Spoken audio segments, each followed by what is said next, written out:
Bab ke-42, itu bab orang-orang yang bermain lembing di dalam masjid. Imam Bukhari dengan sanadnya meriwayatkan daripada Urwah bin Az-Zubair bahawa Aisyah telah berkata, sesungguhnya pernah pada suatu hari aku melihat Rasulullah sallallahu alaihi wasallam berada di pintu rumahku. Pada ketika itu orang-orang Habasyah sedang bermain, yakni berlatih bermain lembing di dalam masjid. Rasulullah sallallahu alaihi wasallam menutupiku dengan selimutnya untuk aku melihat permainan mereka, untuk aku turut melihat permainan mereka. Ibrahim bin Al-Munzir menambah, katanya, Ibn Wahab meriwayatkan kepadaku, katanya, Yunus meriwayatkan kepadaku daripada Ibn Shihab, daripada Urwah, daripada Aisyah, katanya, aku melihat Nabi SAW ketika orang-orang Habasyah sedang berlatih bermain lembing mereka, sedang bermain lembing mereka. Satu ya.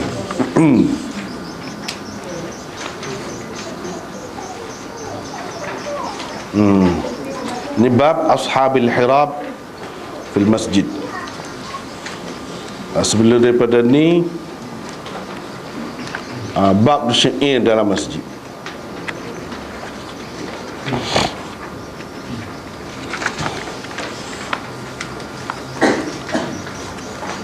Jadi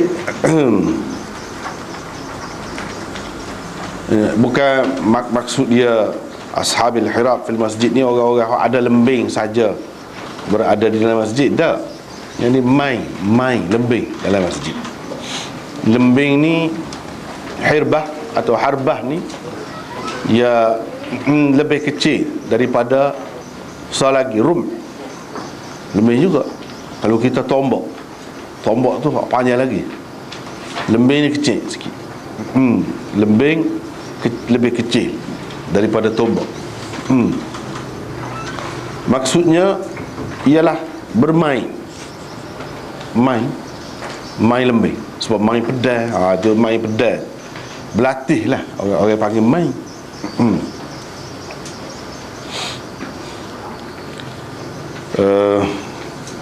Pada keseluruhannya, kalau kita perhati dalam syarah Bukhari, para pensyarah dia tu mengatakan maksud Imam Bukhari buat tajuk ni ialah untuk menyatakan keharusan masuk ke dalam masjid dengan membawa senjata seperti lembing dan sebagainya. Untuk menyatakan boleh, harus.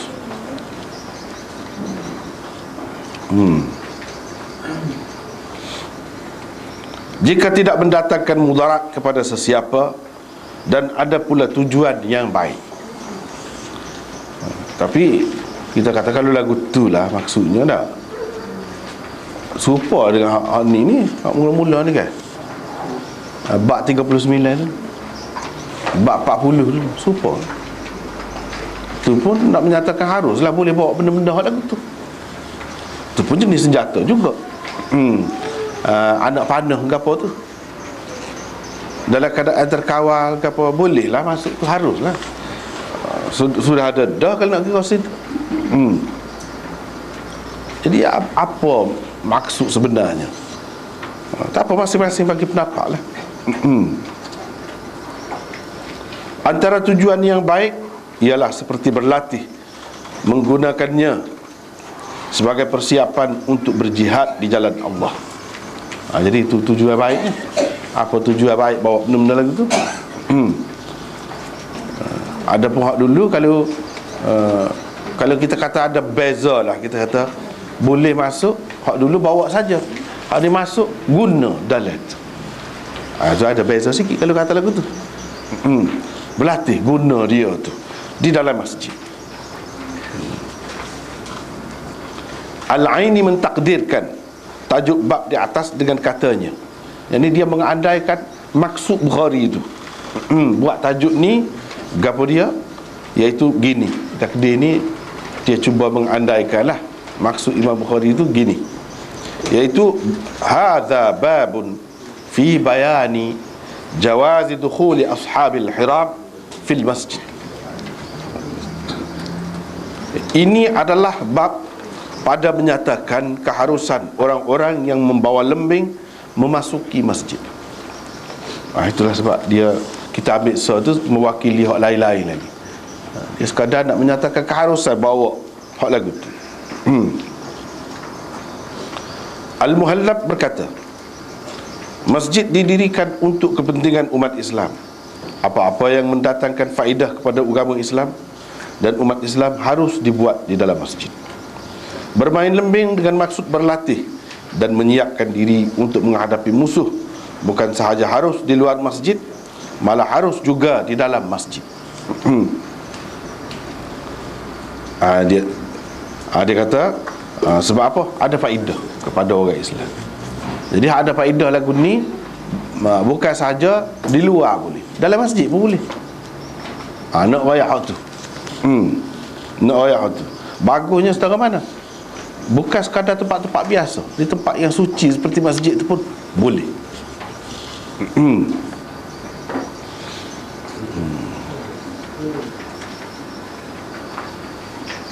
Menurut Hafiz Ibn Hajar pula, dia kata bab ini selain menunjukkan keharusan membawa masuk senjata seperti lembing dan lain-lain ke dalam masjid. Kalau sekadar nak menyatakan harus tu supaya hak dululah juga, tapi hak ni dia tambah sikit.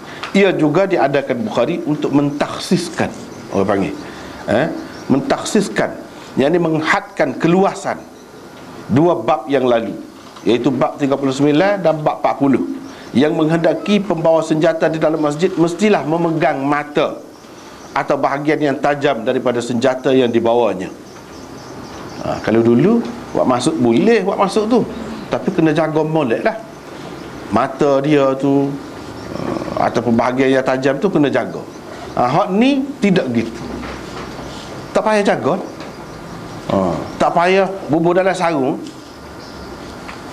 Jadi buat damai dalam masjid. Itu hak lebihnya. Beza sikit daripada hak dulu. Hafiz bin Hajar kata gitulah. Kalau sekadar nak menyatakan harum boleh masuk, boleh guna hak dulu pun ada, dah boleh masuk tu dengan jaga, dengan kawal. Hak ni dah masuk tu dengan pedang terhunus, kita kata, tidak duduk di dalam sarung. Boleh jadi kalau kena luka.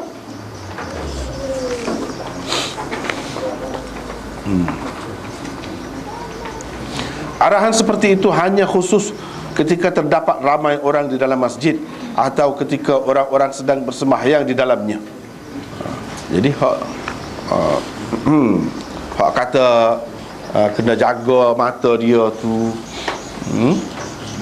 dan kena jagalah benda-benda hak membahayakan tu dalam keadaan orang ramai ataupun orang duduk tengah sembahyang. Hak tu kena jaga. Kalau memang masuk tu memang maksud nak main dah, tak sarung pun tak apa, tak pegang pun tak apa.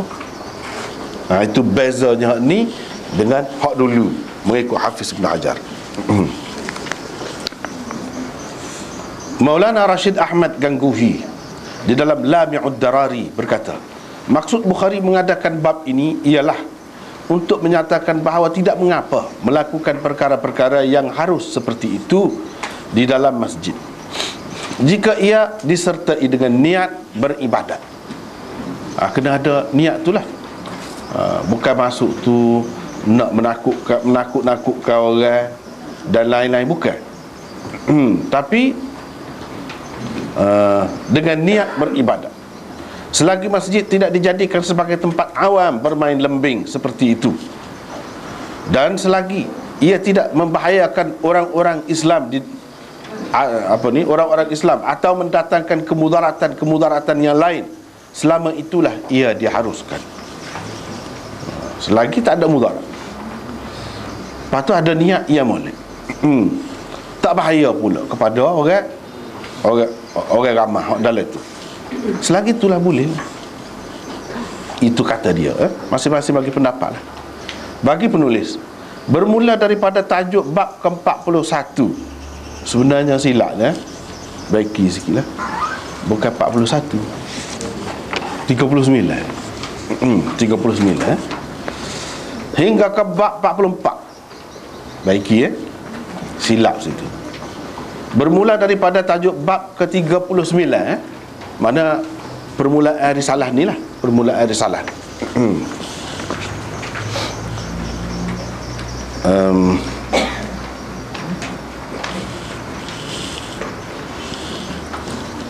Hingga ke bab 44, Bukhari bermaksud menyatakan sesuatu yang pada zahirnya kelihatan tidak sesuai dibuat di dalam masjid. Belum pasti lagi hukumnya haram atau makruh. Jika ada niat yang baik dan dibuat dengan cara yang betul pula. Oleh kerana jihad juga satu ibadat dalam Islam, maka persiapan untuknya, termasuklah berlatih, bermain senjata tertentu, harus juga dibuat di dalam masjid. Permainan yang tidak diharuskan di dalam masjid ialah permainan yang sia-sia dan langsung tidak berfaedah kepada agama. Adapun permainan yang ada kaitan dengan tuntutan agama, ia bukan sahaja diharuskan, malah digalakkan. Permainan-permainan seperti itu boleh diadakan di tempat-tempat yang suci seperti masjid sekalipun, dengan syarat tidak mengganggu dan membahayakan orang-orang yang berada di dalamnya. Ia boleh diadakan misalnya ketika bukan waktu bersembahyang jamaah, atau ketika tidak ada orang di dalamnya. Tajuk bab di atas bagi penulis lebih sesuai ditakdirkan begini. Kalau kita nak takdir lah, dan nak main takdir, masing-masing takdir nah. Orang dia takdir gini, orang dia takdir gini, kita takdir gini takdir. Dua boleh. Bab alladhina yal'abuna bil hirab awil aslihatil ukhar fil masjid, ay ma hukmu la'ibihim fihi, ma hukmu la'ibihim fihi. Itu sah, kita boleh takdir gitu. Yang kedua, babun ma hukmul la'ib bil hirab awil aslihatil ukhar fil masjid, fasu'al wal jawab kilahuma mahdhufan, wa taqdiru jawabihi an yakuna mathalan huwa yakhtalif biikhtilafi az-zuruf wal ahwal wan niyat. Itu kalau ikut bahasa Arab, kalau kita nak kata takdir kat gitu lah. Hak ni lebih sesuai, paling sesuai sekali pada pendapat kita lah. Orang lain nak kata lagu lain tu tak apalah, masing-masing lah tu. Jadi tak ada terjemah, kita terjemah sikit lah takdir tu, hak takdir. Bab orang-orang yang bermain lembing atau senjata-senjata lain di dalam masjid. Apakah hukum?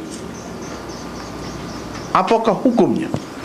Apakah hukum permainan mereka itu di dalam masjid?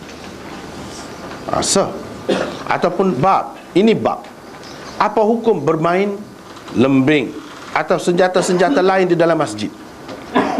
Jadi soal jawab sebenarnya dalam tajuk ni tak ada. Imam Bukhari buat bab orang-orang yang bermain lembing di dalam masjid. Dia nak ayatnya bab apa hukum bermain lembing dalam masjid. Apa hukum bermain lembing atau senjata-senjata lain dalam masjid? Itu tak ada soalan. Apa jawapan dia? Tak ada juga. Kadang-kadang Imam Bukhari dia buat gitu. Dalam tajuk-tajuk yang dia buat ni kadang-kadang gitu. Dia macam ada soalan sebenarnya, tapi soalan tu dibuat. Jawapan pun ada. Jawapan tu juga dibuat. Yang ada hak tengah tu. Itulah asas untuk kita timbulkan soalan dan jawapan. Memang payah tajuk Bukhari. Jadi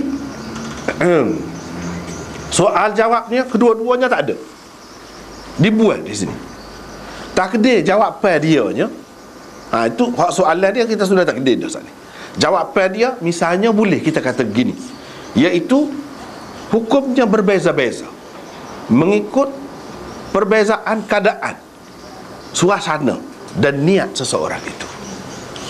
Tu benda. Tengok kepada keadaan lagu mana. Jadi hukum dia tu kita tak boleh nak kata lalu haram ke, molek ke, harus ke, selalu tak boleh. Kena tengok dulu apa keadaan orang tu, apa suasana, dan apa niat masing-masing. Jadi kalau orang duduk tengok semaya, kita duduk main, tak apa, dia tak kena main apa. Sebab tu kata suasana tu kena tengok suasana tu. Kena tengok keadaan dulu. Bukan kata boleh main dalam masjid ni setiap waktu, setiap masa. Lepas tu keadaan pula bersedia ke tidak. Niat pula, apa niat? Saja-saja nak main, suka-suka gitu, tak sesuai. Walaupun ketika tidak semaya fardu pun, ketika semaya, kita kata orang semaya sunat, semaya tarawih lah, kita kata boleh puasa, orang duduk semaya, kita duduk main, tak sesuai. Boleh jadi pada ketika itu haram bermain. Jadi hukumnya berbeza-beza mengikut keadaan, tidak serupa. Itu kita rasa paling sedap lah. Tajuk ni maksud dia gitu. Sebab kalau nak rakyat harus semata-mata, dulu ada dah. Kalau nak rakyat boleh bermain, boleh main tu setiap masa kau. Tak payah jaga mata dia gapo tu, boleh bawa gitu setiap masa kau. Tidak juga. Jadi kalau kita tengok ni bawa saja, tidak. Memang main ni berlatih. Buktinya dalam hadis ada sebut memang main berlatih. Berlatih ni dia tidak main dalam sarung. Berlatih sungguh. Berlatih sungguh.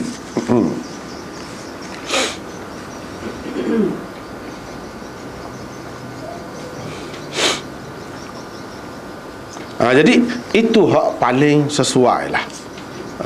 Sebab tajuk Bukhari ni memang tinggi lah. Sebaik mungkin kita boleh andaikan takdir dia tu, andaikan untuk tajuk dia itulah yang lebih baik. Sebab kedudukannya tinggi.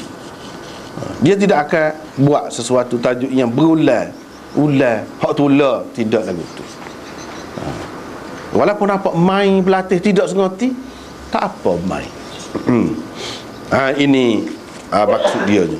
Jadi tujuan apa di tajuk ni ada beberapa perkara yang kita sebutkan daripada tajuk 39 sampai kepada 44 nanti. Dia nak ayat benda yang zahirnya nampak mungkin tidak sesuai dalam masjid, sebab syair dalam masjid kurang sesuai. Sebab itulah saya nak rumah tengok celung tu bukan tempat dia sebenarnya. Tetapi hak tidak sesuai lagu tu, nama syair tu tidak kata terhalang langsung, dah. Ada kalanya molek mengikut niat dan benda tu lagu mana.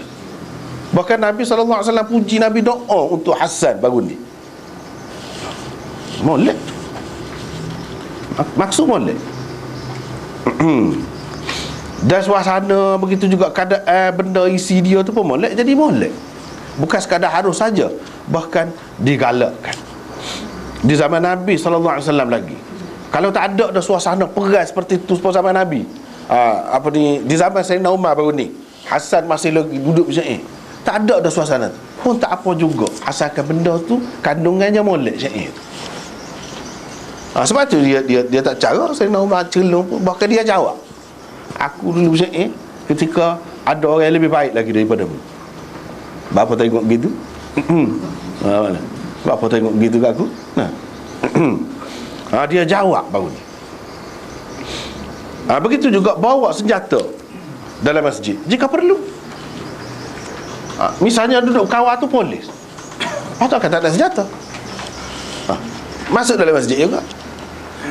Bukan bawa anak panah, tapi ada bedil, ada pistol.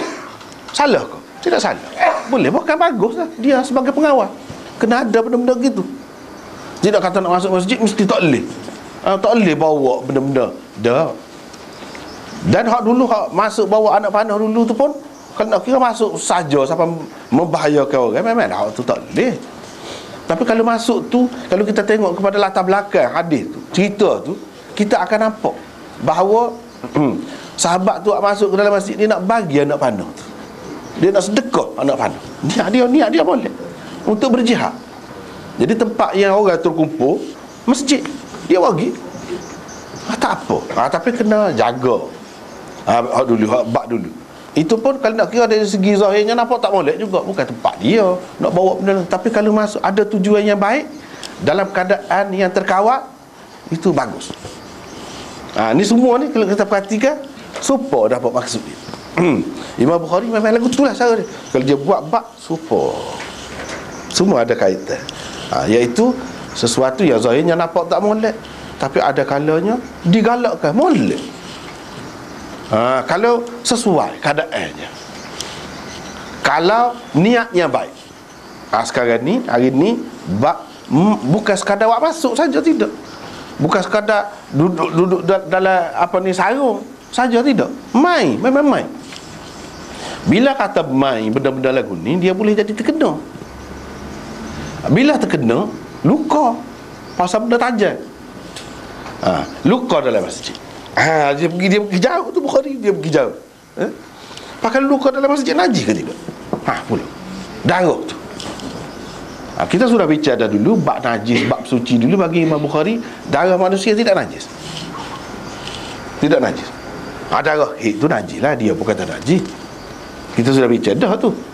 Kalau darah haid, perempuan bagi kotor tu, itu memang najis. Tapi kalau darah biasa ditubik, kena luka, kena gapo, titik pun tak apa, tak sapu pun tak apa. Kalau semaya kena tak, bagi dia, tak sacar orang lain, kira dia dia tidak najis. Bila tidak najis, sah semaya. Kalaulah dia bagi dia ni, dia pergi lebih jauh lah. Kalaulah benda ni najis, tentu Nabi tak buat dulu lagi, tak akan membenarkan sebab dia. Sebab dia iaitu main benda tajam. Bila main benda tajam akan luka, bila luka akan jatuh dalam tu, nyusah pula nak basuh masjid tu. Sebab apa najis? Orang nak sembahyang, mungkin dalam masa yang tak lama lagi orang akan mari sembahyang. Kalau orang tidak sembahyang fardu pun sembahyang sunat ni, boleh jadi bila-bila masa orang mari masjid, tempat tumpuan. Jadi Nabi SAW membenarkan najis jatuh dalam masjid tu, tak pernah sama. Kok tu dia nak pergi Imam Bukhari ni jauh. Jauh. Dulu dia mari, sahabat tu kena panah duduk tengah sembahyang, dia tak berhenti. Kalau najis berhenti, lemah ya awak dia tu kan, dah tak sah dah. Itu dia pegang situ. Kena anak panah tu dia terus maya.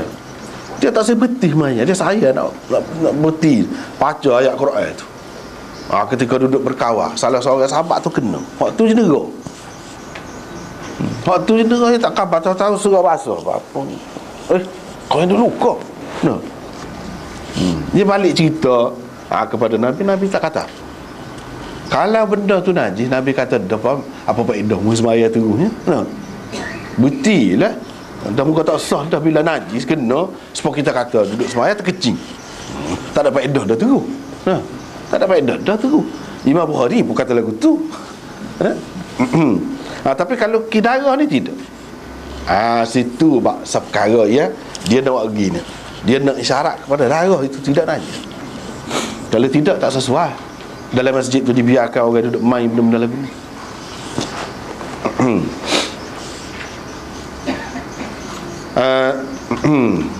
Yang keduanya, permainan ini bukan semuanya tak molek. Ada setengah permainan ni pengiktirafan Islamnya sangat tinggi, sehingga ia boleh dilakukan dalam masjid. Tetapi permainan lagu mana? Ada faedah untuk agama, ada faedah untuk umat. Boleh dalam masjid pun. Bermakna suka lah, suka. Ya kita kata suka ni kan banyak macam. Tak boleh ke bersukai lah kita kata, ataupun main dalam masjid secara mutlak? Boleh kalau ada faedah. Misalnya gini, menunjukkan kedudukan permainan ni tidak sama. Tidak sama main badminton dengan main bola, dengan main pedal, main lembing, memanah kau, tak sama. Kalau sekarang ni bedih menembak, berlatih menembak, boleh ke tidak dalam masjid? Boleh. Memanah, ada juga sahabat berlatih memanah dalam masjid. Zaman dulu. Sekarang ni orang tak guna anak panah dah, guna bedih. Jadi kita nak berlatih bedih dalam masjid, boleh ke tidak? Boleh. Sebab kalau main lembing boleh, ini senjata. Hak lain-lain pun boleh lah. Sebab apa Imam Bukhari tak bagi hak lain? Dia nak bagi hak ni sebab hak ni menepati syarat dia sangat tinggi kedudukannya. Hak lain-lain tu qiyas lah. Qiyas. Jadi boleh main lembing dalam masjid. Silat, kita kata boxing, ikutlah apa dia lagi. Main tukar, main pedang. Hak jenis ada faedah untuk umat, untuk berjihad. Hak tu boleh. Syaratnya janganlah siapa buat apa dia kata gelanggang dalam tu secara tetap tak sih lagi tu. Tak ada lah sebagai gelanggang khusus tu. Kalau nak gelanggang juga luar lah, buat lain. Sekadar nak main tu apa nak tunjuk buah lagu mana misalnya kita kata silat lagu ni buat tak apa terang kocok kata dia dah terang kocok dah dia pun buat lagu ni cara je sekadar tu lagi boleh. Kalau main lama pun tak apa, cuma jangan buka gelanggang tu lah dalam masjid. Sebab kalau buka gelanggang tu jadi satu tujuan pula supaya nak semayang pergi situ. Jadi macam ada kelebihan situ pula. Tak ada kelebihan khusus main pedai dalam masjid jadi lebih daripada lain. Tak ada, tidak ada lagu tu. Sekadar harus. Dan nak rayaknya benda ni molek. Dalam masjid pun kalau dibolehkan, di tempat lain lebih-lebih lagi lah boleh. Tapi kalau kita nak main badminton dalam masjid tidak sesuai. Kalau kita nak main bowling dalam masjid bowling tak sesuai. Jadi tak boleh lah. Itu sia-sia lah, kita kata sia-sia. Sia-sia. Kalau kita nak berlomba lari, tak boleh ke berlomba lari lain luar lagi, kita kata nak. Sekadar nak unggah tu ada tujuan tak apa. Tapi kalau nak berlomba lari tidak sesuai. Tengoklah yang sesuai. Yang sesuai je apa dia. Sesuai dengan masjid. Masjid seluar mana, kita kata. Jadi permainan itu tidak sama mengikut Islamnya. Dengan sebab itu, kalau kita bahagian sukan lah, bahagian sukan ni kalau nak menggalakkan sukan, kita kena perkenalkan sukan-sukan yang ada faedah tu. Ada faedah tu. Jangan tak ada faedah. Misalnya sukan renang, ada faedah. Bahkan Nabi suruh lah tu belajar berenang apa tu. Belajar berenang, belajar berkuda, naik kuda. Sampai gitu. Kalau sekarang ni tidak naik kuda, naik kapal terbang lah, naik jet ataupun naik kereta kereta lomba derah tu. Ada tujuan tu, ada maksud tu. Dalam perang, dalam menghadapi musuh ada faedah. Tetapi kalau main-main apa dia lagi kita kata tenis kau gapo kau tidak sesuai. Pingpong kau kita kata nak buka meja walaupun sempit, kita kata tidak sesuai.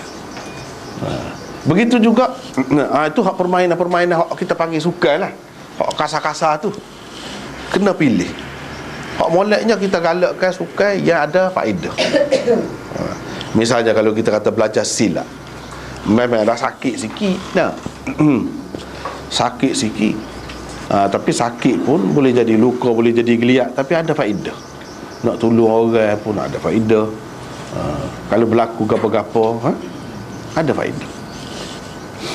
Dia orang belajar dengan orang tidak belajar ni beza. Sebab tu Tuhan pun kata dia bukan khusus dengan ilmu hak ni akademik ni saja.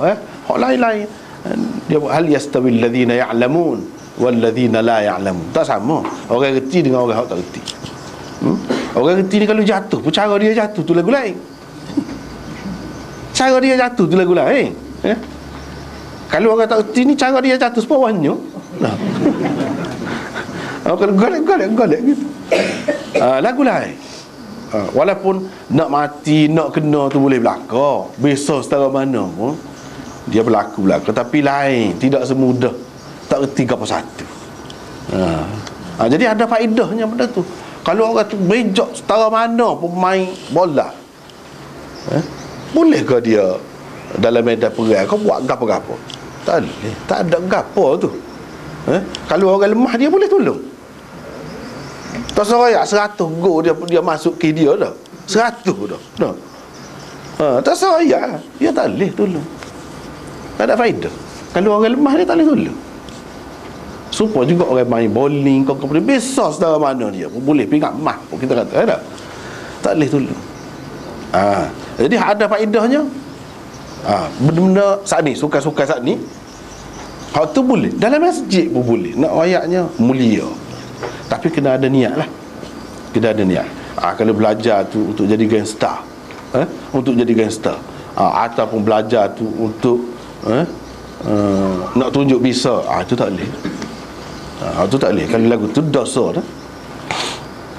Kalau niat belajar, berlatih tu untuk kepentingan umat Islam, untuk jaga diri kita, mempertahankan diri kita, hak tu tak apa.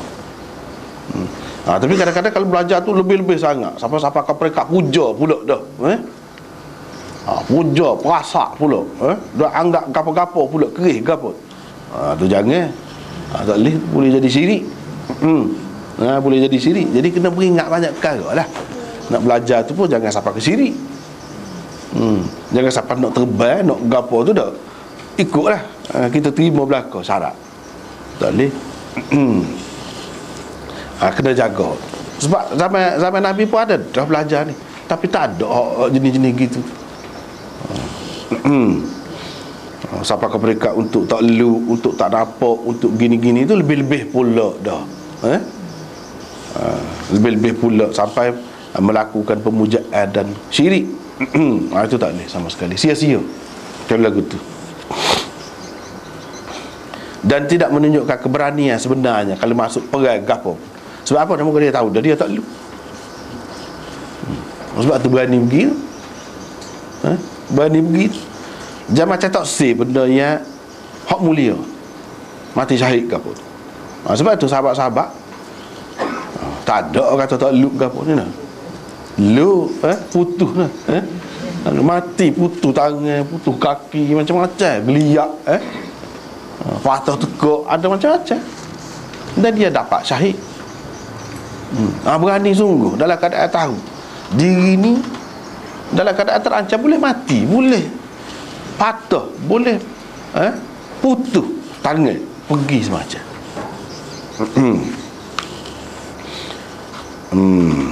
Dan sebenarnya benda-benda ni banyak palsu, banyaknya.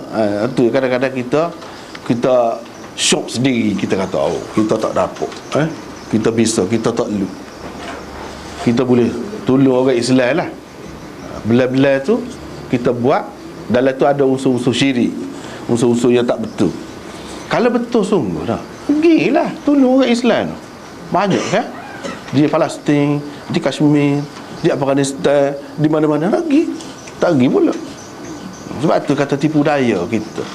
Dia builah sikit kelebihan kita, lepas tu kita kerugiannya iman kita, akidah kita. Tak padan. Kita nak rasa lebih benar. Tak pergi. Tak boleh buat gapo juga. Kalau pergi hak lagu tu senang seorang dia. Dia pun tak nampak dah. Gejak ya. Tak apa, tak ada benda pun dah. Dia pun tak nampak dah. Sebab tu kata ini semua ni menyebabkan jadi orang syok sendiri. Lepas tu leka, tergadai hak lebih mahal lagi. Bukan dia tu lagu tu kena beringat sikit. Nak belajar-belajar pun, senjata, nak belajar pertahankan diri pun jangan sampai gitu. Sebab tak ada mana. Tak ada mana. Sebenarnya tipu daya. Tipu daya. Supaya macam silap mata lah. Depan orang tak reti tu boleh nampak sungguh memang lagu tu kita kelipah-kelipah. Gonyah mata, ya Allah kata. Nah, sungguh. Nah. Jadi sungguh tu kepada orang tak reti, pada orang tak reti. Kalau orang reti ada tipu daya, dia pun ngaku dah,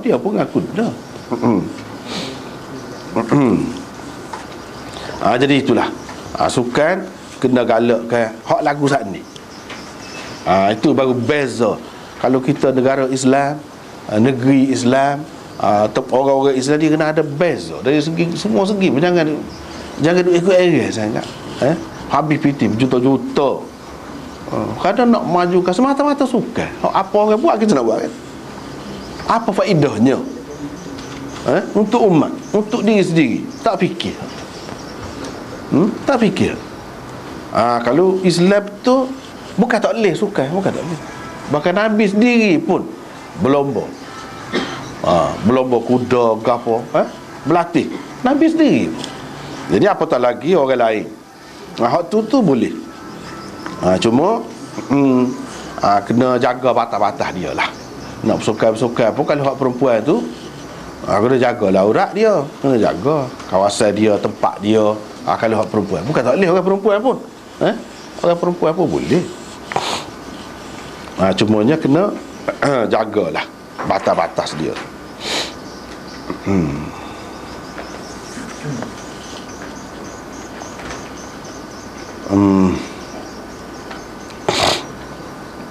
Jadi ini semua ni ada faedah untuk jihad. Kalau ada faedah untuk jihad, tak apalah. Tak apalah. Kita main. Kalau kita main, kalau kita belajar pun, dia boleh pahala dengan niat yang baik. Bahkan benda-benda lagu ni dalam masjid pun boleh. Tak apalah. Tetapi kalau main hak tak ada faedah tadi, memanglah tak boleh, tak sesuai. Selain daripada tu, kalau kita tengok zaman sekarang ni, dia bukan main jenis-jenis tu, dia macam buat kelas komputer. Tu kena beringat juga dalam masjid. Tujuannya molek nak tarik orang, budak-budak ni, anak-anak muda pergi ke masjid. Dia buat kelas matematik, kelas sains, bahasa Inggeris dan sebagainya, buat di masjid. Jadi komputer tu pun ada. Kena kawal tu. Sebab komputer ni macam-macam. Ada tu dalam tu. Lama kan belah-belah duduk main tu, duduk dengar lagu pula di situ. Masjid tu syair pun tak boleh. Lagu lagi.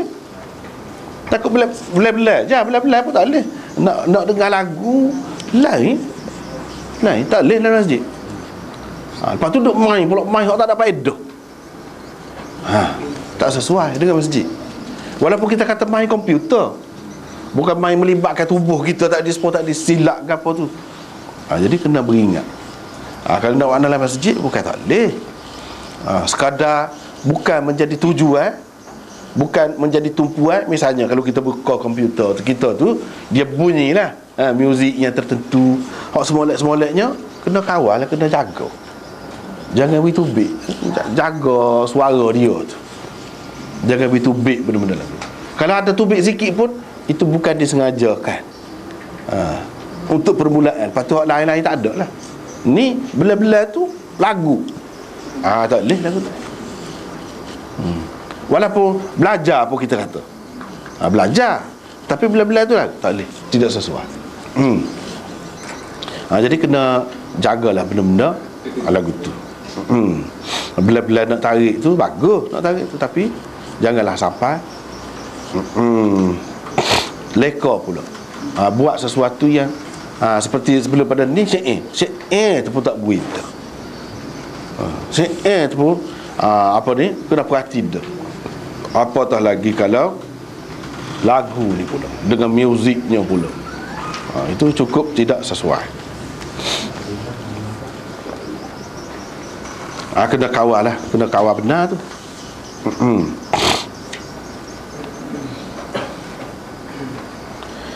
Lagi permainan lain-lain lah. Kita kata hak tak ada faedah, tidak boleh lah. Tidak boleh.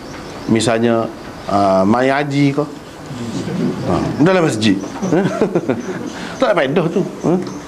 Main catur ke, benda yang hak asas dia tu pun khilaf berat dah tu. Ada hak kata haram.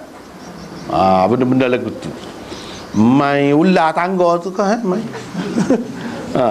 ular tangga tu dah gap dia panggil nah. Macam-macam lah. Jadi banyak lagi jenis-jenis permainan tadi. Main ni jari ni ke, tak boleh. Tak ada faedah dalam masjid, tak boleh. Paca ke paca apa ni? Hak tak ada faedah tu. Gusti tangan. Nah. Tak ada faedah. Kalau tak ada faedah, kalau ada faedah untuk agama, boleh. Tu je kaedah dia nya. Tak ada faedah, gapo-gapo. Gapo-gapo. Kita nak makan misalnya jamu dalam masjid, hak bukan main lah. Boleh ke tidak jamu dalam masjid? Boleh. Tak salah. Itu pun salah satu yang menarik orang juga. Orang pun tidak berasa malu kalau di masjid. Hak mana-mana mari jauh-jauh mari dia siapa yang kita kata lapar kau dahaga kau, kita bagi hidangkan. Ada dalam tak apa. Boleh. Bukan kata masjid ni tak boleh makan, tak boleh minum, tak boleh tidur dalam tu, tak boleh main. Tak. Dia ada jenis-jenis permainan yang sesuai. Permainan yang sesuai.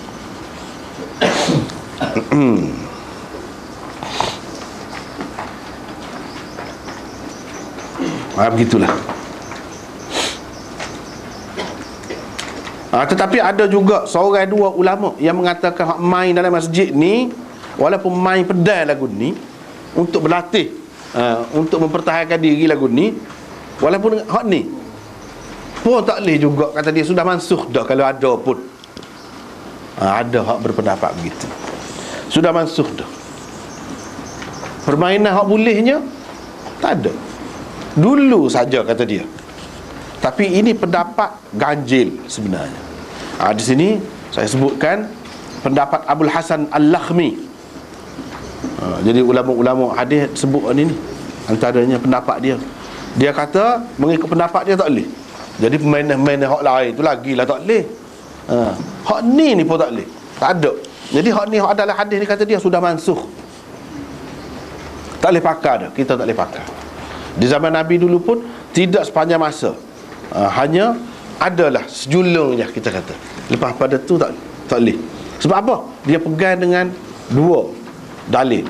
Satunya ayat Quran, satu lagi hadis. Tapi ulama-ulama bantah dalil dia tu sebab tak terang, tak jelas untuk kita nak kata mansuh tu. Dan hak ni cerita-cerita Imam Bukhari buat mari ni main lembing dalam masjid ke apa ni. Hak ni antara hak akhir dah ni. Jadi kalau hak tak terang supaya ayat ni kan, ayat fi buyutin adzinallahu an turfa wa yudhkara fiha ismuh dan seterusnya, ayat ni tak ada kena-mengena dengan larangan bermain.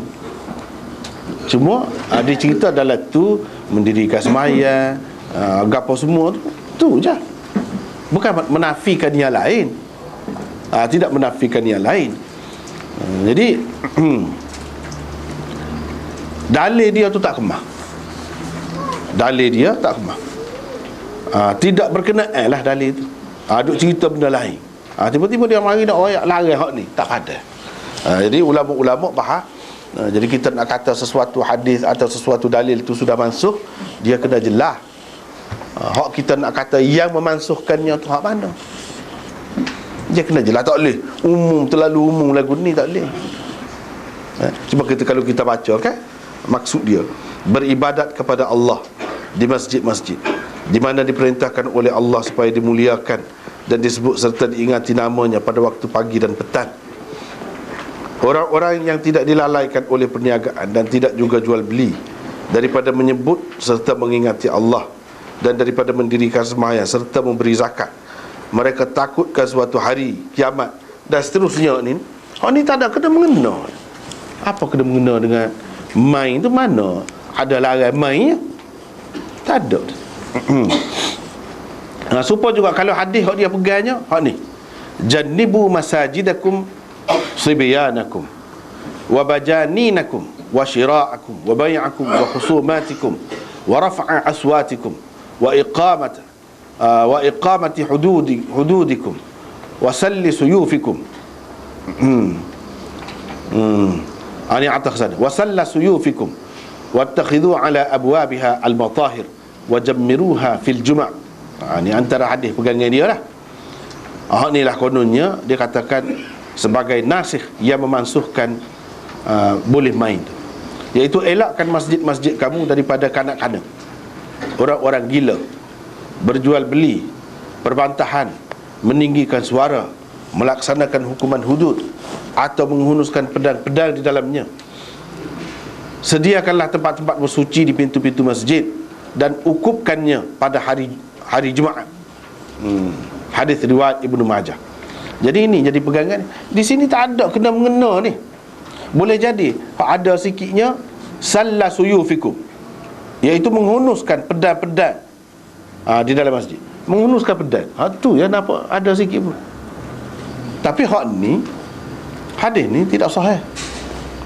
Bila hadis tidak sahih, tak boleh nak jadi pemansuh, tak boleh. Dia tak boleh memansuhkan yang lain. Hadis ni tidak sahih. Lepas tu banyak hadis hak lagu ni riwayat macam-macam. Lepas tu sahabat-sahabat pun dikatakan dikaitkan dengan sahabat ramai ni, seperti Abu Umamah, Wathilah bin Al-Asqa', Mu'adz bin Jabal, Abu Hurairah, Ibnu Mas'ud dan lain-lain dikaitkan ni. Tapi tidak ada satu pun yang sahih. Bila tidak ada yang sahih, kita tak boleh kaitkan, tak boleh kata dia memansuhkan. Dah boleh jadi situ hunuskan pedang tu dengan maksud nak perang dalam tu, nak menakut-nakutkan orang, nak balas dalam tu. Itu tak jelas lagi. Dengan sebab itulah ulama-ulama tak terima pendapat Abul Hasan Al-Lakhmi. Tak terima. Dia kata ni cerita ni sudah masuk. Cuba tengok Imam Bukhari buat tajuk. Imam Bukhari buat tajuk benar. Nak ayat boleh. Mana dia tak kisahlah kita cara. Dan ini sebenarnya adalah pendapat yang ganjil. Kalau orang kata tak boleh, sudah masuk, tak benar. Pendapat dia seorang lah. Hak lain tak ada disebut. Orang kata tak boleh. Menunjukkan boleh dikatakan sepakatlah ulama boleh buat benda lagu ni dalam masjid. Boleh. Lepas tu kalau kita tengok di sini, mana larang masjid tu kita bawa kanak-kanak pergi, tak sesuai tu. Sedangkan banyak dalam hadis sebut kanak-kanak pun dibawa sampai Nabi, sampai ke akhir hayat dia pun. Berapa larang itu nak suruh mesra kanak-kanak tu dengan masjid, molek lah kita pergi ke masjid. Kalau hak gila tu siapa juga kita, hak gila tu tak ada dalam hadis ni. Walaupun dari segi kandungan dia tu setengah-setengah tu memanglah betul kandungan dia tu, tapi hadis ini tak boleh dibuat pegangan lah. Hak lain-lain tu Imam Bukhari akan buat tajuk suku-suku, jual beli dalam masjid lagu mana akan datang, angkat suara dalam masjid lagu mana. Lepas pada tu melaksanakan hukuman had dalam masjid, boleh ke tak boleh? Itu betul lah, memang tak boleh lah. Tapi riwayat ni tak boleh pakai. Riwayat ni tak boleh pakai. Kalau kita tengok riwayat Ibnu Majah ni saja, saya sebutkan di situ berapa orang perawi, 3 orang perawi, dhaif saja. Jadi tak boleh pakai lagu mana nak menghapuskan, mengenepikan Sahih Bukhari ni, hak tinggi gini mu hadis yang menunjukkan boleh ni. Duduk main. Dia sebut wal habasyah yal'abuna bi hirabihim. Puak-puak Habsyah tu duduk main, lembing-lembing mereka duduk main. Mana main? Sebagai berlatih lah main tu. Tak boleh nak bantah. Jadi masalah nasikh mansuh ni pun satu hal juga. Setengah-setengah orang, kalau kita mengaji cara lama lah, mengaji cara lama, mengaji di pondok-pondok kau misalnya, orang-orang kita ni banyak ngaji, dia pegang hak banyak mansuh, banyak benda mansuh, terutamanya ayat Quran. Ayat Quran tu tak banyak benda, hampir separuh mansuh. Jadi sesoalnya ayat Quran hak ada ni kan, hak ada ni kan hanya ambil berkat lah, baca boleh pahala gitu. Nak pakai, nak amal tak boleh. Nak amal tak boleh. Banyak lah. Hak ni dikatakan mansuh, hak ni dikatakan mansuh. Ya betulnya kalau mengikut pendapat kita lah, ramai lagi orang lain, Anwar Shah Kashmiri, Syekh Muhammad Abduh, dan ramai lagi hak lain-lain mengatakan ayat Quran ni tidak ada mansuh. Ada Syah Waliullah sendiri, Maulana Ubaidullah Sindi, dalam kitab-kitab dia tak ada mansuh. Kalau Quran semuanya boleh pakai, cuma kalau ada beza nampak ni bercanggah ni, ini pakainya tepat ni dalam keadaan ni, ni dalam keadaan ni. Nak kata tak boleh pakai tak. Tapi kalau hadis semua terima, ada mansuh, ada nasikh. Quran masih khilaf.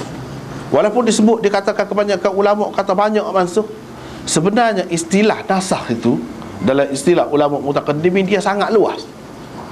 Tu yang jadi orang keliru tu. Dia mengaji gitu secara betul selapis gitu, Mana mansuh, bila mansuh tak boleh pakai. Tak boleh pakai. Gitu. Misalnya la ikraha fid din, tak boleh pakai, dia kata sudah mansuh. Apabila ada boleh paksa dalam agama? Bila? Tak ada.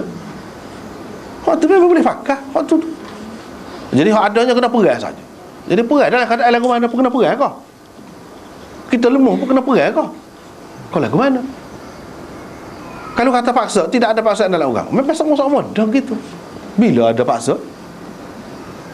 Sebab tu kalau Islam dibawa pergi ke mana-mana negeri, tak ada paksa. Dia masuk Islam sendiri. Tak boleh nak paksa. Bahkan dalam Quran sendiri kata, afa anta tukrihun nas hatta yakunu mu'minin. Patutkah kamu nak paksa orang sampai jadi mukmin? Tak boleh. Bukan paksa. Ini akidah ni. Jadi tidak ada berjangka. Mana dia kata tak boleh, ni mansuh la ikrah fid din. Jadi sesoalannya lah ni kita kena boleh lah nak paksa kan. Tak kena tu lah tu. Tak kena. Qatilul musyrikin kafah. Perangilah orang kafir tu semua sekali. Hak tu je adanya. Tak kena tu.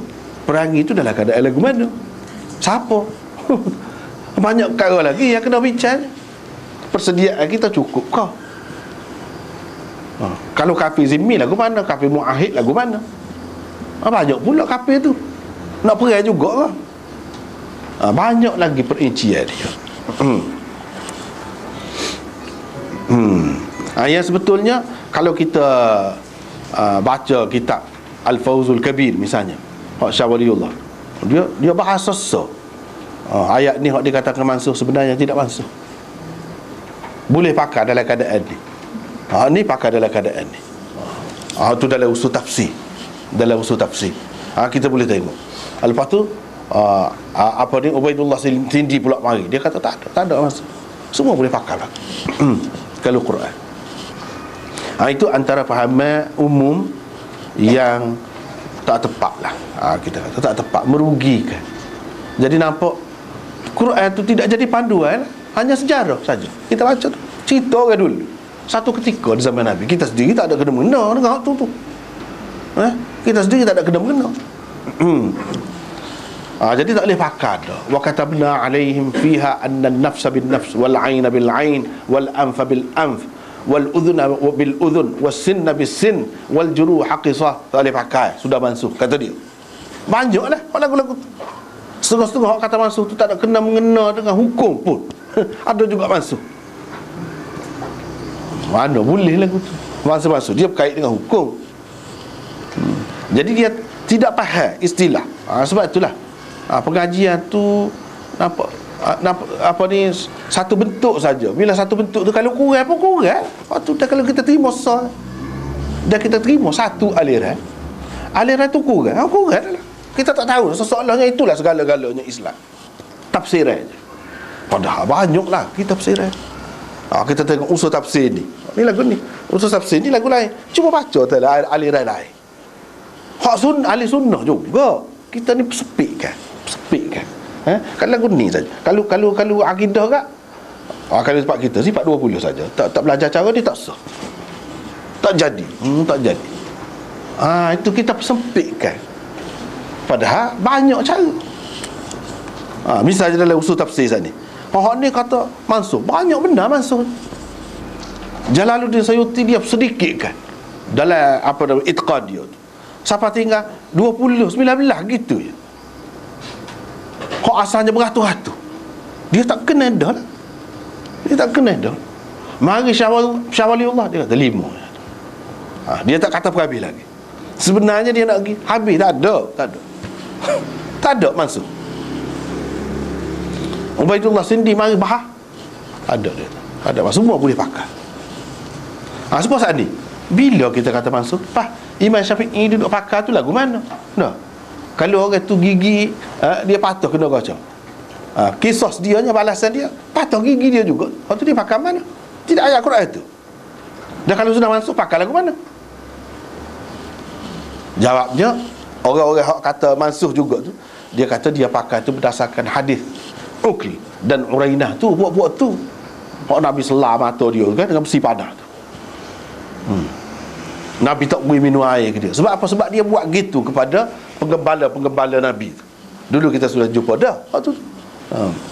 Jadi Nabi SAW balak, dia pegang, jadi lebih pegang dengan hadis lagi daripada Quran. Quran tak boleh pakai. Ya, jadi kita pakai juga tu, pakai hadis tu. Oh, mana patut lagu tu? Quran itulah patut lebih sepatutnya kita rujuknya, jadi rujukan utamanya. Sepatutnya kita kata, ya Nabi buat gitu tu apa? Sebab dalam Quran saat ni dia ikut Quran tu. Jadi tapi kalau kita kata masuk, mana Quran tak boleh pakai. Jadi patut pakai juga ni, pakai hadis tu. Jadi hak masuk dalam Quran tu, dalam hadis ada pula boleh pakai. Apa makna? Tidak kena canggah tu Quran dengan hadis tu. Cara yang betul, agama ni, Quran dengan hadis tidak akan bercanggah. Sokong menyokong. Itu sepatutnya. Tapi kalau kita pakai hak ni, jadi nampak bercanggah. Tak kena. Tapi kalau hadis, ya, boleh dikatakan semua terima. Ada hak mansuh, ada hak nasih. Tapi biar tentu dulu, hak mansuh tu hak mana? Hak nasih, hak yang memansuhkan tu hak mana? Kalau lagu ni tak boleh mansuh. Tak padan ni setara ni. Ayat Quran tak terai, hadis pula dhaif. Lepas tu tak terai pula. Jadi ada juga hak memang diterima, mansuh. Misalnya suatu ketika dahulu sahabat-sahabat ni disuruh kalau makan daging ataupun lain-lain yang dimasak lah, dia kena ambil air semaya, batal air semaya. Kena ambil air semaya semula. Misalnya kita makan daging, kita makan mi ke, ikutlah apa-apa lah, nasi ke, semua tu kena masuk kan. Kita ada air semaya, bila kita nak semaya kena ambil air semaya mula. Suatu ketika dahulu memang ada dalam hadis-hadis ada. Tapi lepas pada tu jumhur ulama kata tak payah ambil air semaya. Buktinya Nabi SAW sendiri di akhir hayat dia, lepas pada orang ajak dia makan kambing, dia makan. Lepas pada tu masuk asar, dia tu pergi semaya, dia tak ambil air semaya. Ini menunjukkan hak panggai kau ikutlah kau kena api ni, guna api tidak membatalkan air semaya. Hak suruh ambil air semaya dulu ada juga dalam hadis. Itu sudah mansuh. Itu betul. Lagu tu munasabah lah. Boleh lah nak pakai hak tu. Tapi Imam Ahmad kata tidak mansuh. Memang hak lain-lain mansuh belaka. Tapi kalau makan daging unta, hak tu memang batal air semaya kata dia. Dia kata hak tu tak mansuh, tak termansuh hak tu. Hak lain mansuh. Dia pun terima juga. Tapi kalau daging unta tak boleh. Sebab tu mengikut mazhab Ahmad, kalau makan daging unta ada air semaya, ambil semaya mula. Walaupun ada hadis, tapi hadis tu tidak memansuhkan hak saat ni. Hak tu sah tak mansuh kata dia. Sebab apa? Dia tengok hadis banyak sangat ni. Hak Nabi suruh ambil air semaya kalau makan daging unta. Hak tu dia kata tidak mansuh. Adalah hak khilaf-khilaf lagu tu. Tidak semua terima. Hak kebanyakannya kata daging unta ke daging gapo ke tak batal air semaya. Jadi dia tidak memansuhkan hak mana-mana tak ada. Itu banyaklah dalam hadis tu, ya betul lah dalam hadis. Tapi Quran tak ada.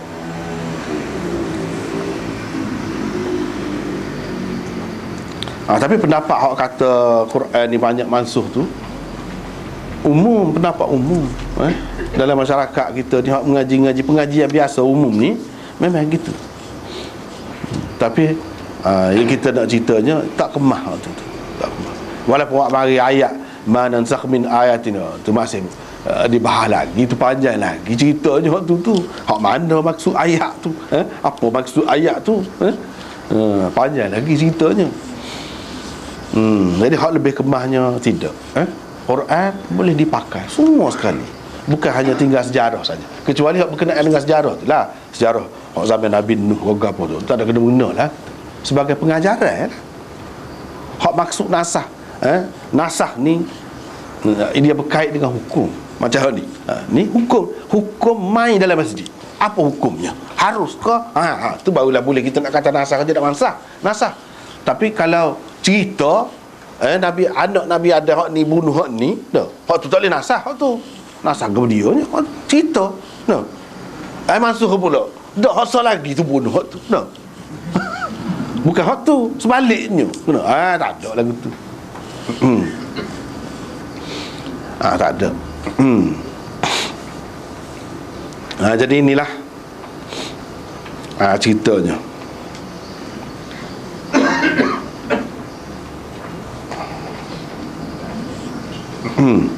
Tak apa, kita nota salah gitu baca sendirilah. Antara pengajaran yang dapat kita ambil daripada hadis ini, banyaklah antaranya, ialah satu, keharusan bermain senjata seperti lembing dan lain-lain di dalam masjid sebagai latihan dan persiapan untuk menghadapi musuh. Boleh, haruslah, sekurang-kurangnya duduk situ, harus main senjata, seperti lembing dan lain-lain. Boleh,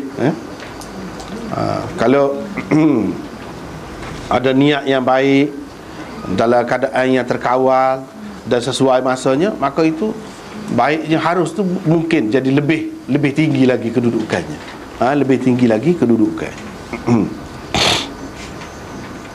Bukan sekadar harus saja. Elok kalau kita kata, mustahab kau, paling tinggi sekali lah.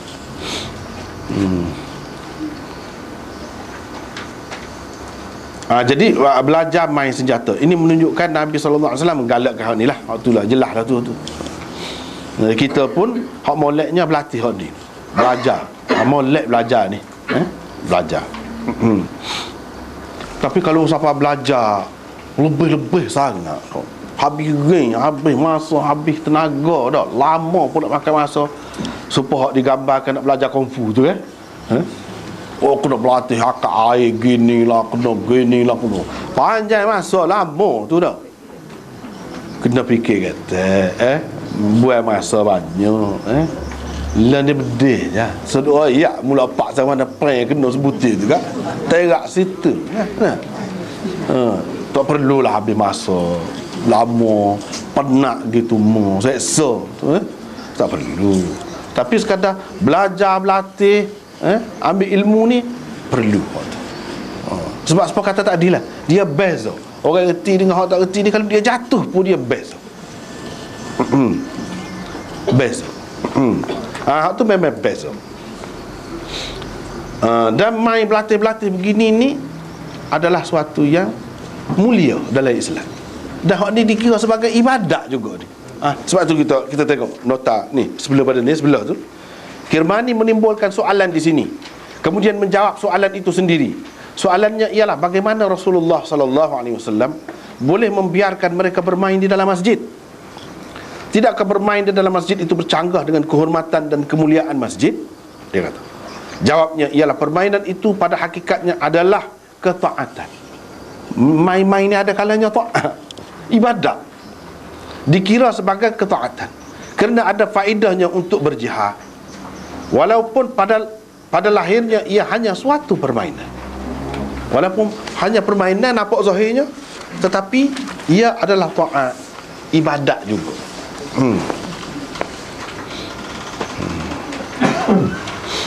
Yang kedua, kita orang-orang Islam boleh melihat permainan yang diharuskan oleh agama.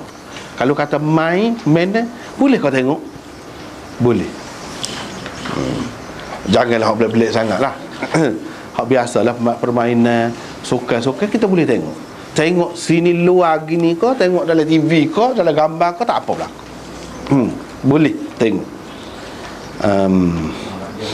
Mana? Dia aurat tu kena jagalah. Itu suku lah tu nampak lain. Nak bina badan tu cukup benar tu dah. Nak boleh nampak badan dia tu dah. Nak boleh nampak badan dia tu, tak boleh. Tak boleh.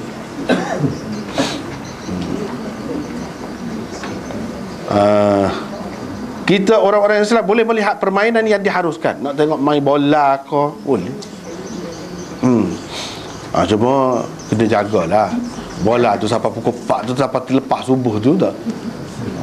Itulah pula je. Dari segi dia tu sendiri tak apa. Nak main, nak tengok orang main, tak apa, harus benda tu. Boleh lah. Orang perempuan nak tengok orang lelaki, macam sini, Aisyah tengok juga, tak apa. Tidak kata tak boleh, orang perempuan tak boleh tengok. Itu permainan orang lelaki misalnya. Tak. Boleh tengok.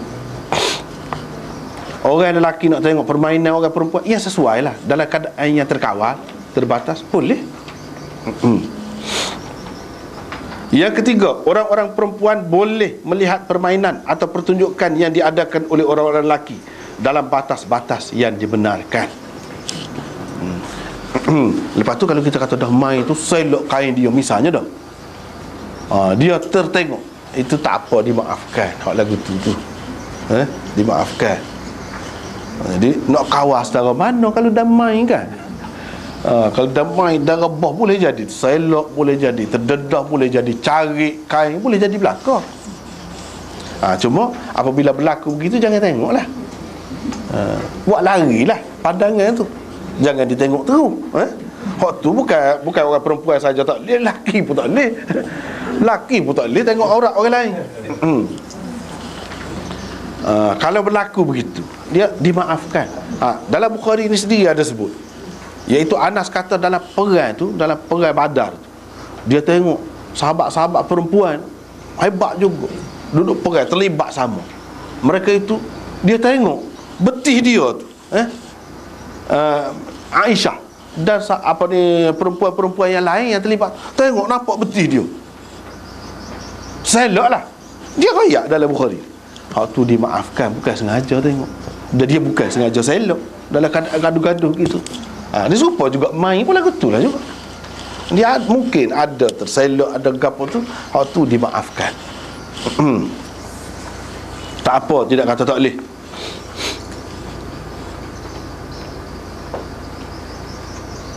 Yang keempat, kebenaran kepada Aisyah melihat permainan lembing di dalam masjid itu bukan semata-mata untuk hiburan, tetapi untuk disampaikannya sunnah itu kepada umat kemudian. Jadi kalau kita tengok kan, ni dia royak ni, dia tengok gini-gini. Jadi orang perempuan pun boleh tengok. Tidak kata dilarang. Buktinya dia sendiri tengok. Cuma Nabi suruh dia duduk di belakang lah, selimut gitu, tengok. Nabi tutup dia dengan kain selimut. Tengok, sekadar nak tengok tu, main tu tak apa. Jadi begitulah, kita dalam gapo-gapo pun biar ada maksud agama tu, ada maksud agama tu. Misalnya Aisyah tadi, dia nak sampaikan kepada orang lain, itu ada faedahnya. Maka kita tahulah hukumnya. Yang kelima, sesetengah sukan dianggap sangat baik dalam Islam dan begitu digalakkan sehingga ia boleh diadakan di tempat yang suci seperti di dalam masjid sekalipun. Sampai setara itulah. Bukan kata Islam ni anti sukan, tidak anti.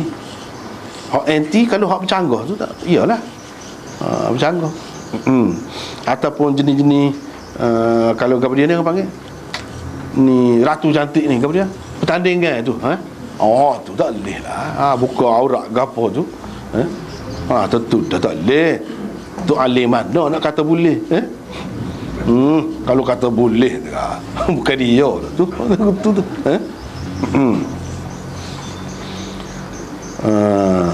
Begitu juga hak tadi, hak bina badan ke apa tu, tak boleh. Tak usah dah ambil lah. Kita kata hak mazhab, hak kata kubur dan dubur tu saja auratnya, tak usah. Tak perlu. Banyak perkara yang kadang-kadang kalau lebih-lebih sangat sia-sia. Terutamanya bila kita tengok zaman ni, seperti kita kata sana je lah, gomo duk lopak mari orang berdeh.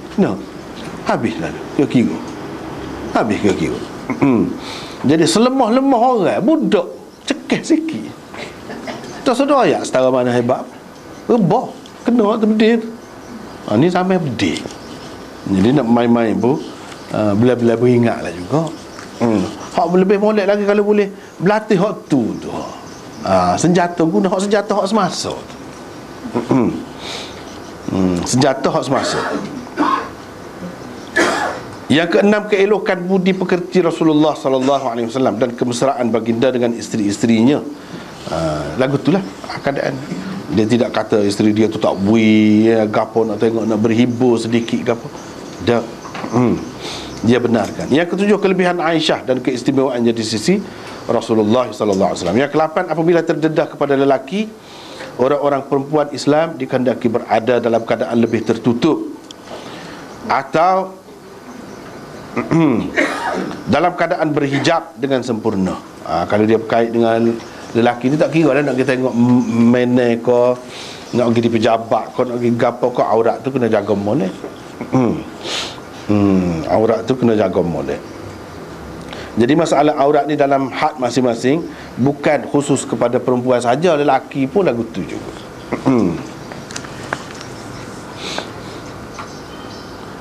Lebihlah kena jaga tu. Kalau kita nak main ni ada penontonnya perempuan, jadi lebih kena jagalah. Nak banding dengan kalau kita kata orang lelaki saja penonton dia. Begitu juga sebaliknya. Yang ke-9, hijab para isteri Rasulullah sallallahu alaihi wasallam lebih berat berbanding hijab orang-orang perempuan Islam yang lain. Mana hijab isteri Nabi sallallahu alaihi wasallam ni dia lebih lagi.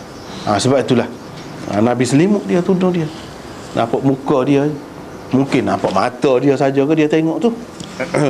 Memanglah hak tu tidak dinafikan. Hak kata apa ni tak boleh tengok muka gapo tu isteri Nabi, ya. Kebanyakan ulama terima hak tu. Tetapi kalau orang lain tidak. Kalau kita tengok dalam hadis-hadis ni pun hak tidak isteri Nabi, kebanyakan sahabat perempuan Nabi tu dia tidak pakai tudung muka. Tudung kepala, muka dia nampak.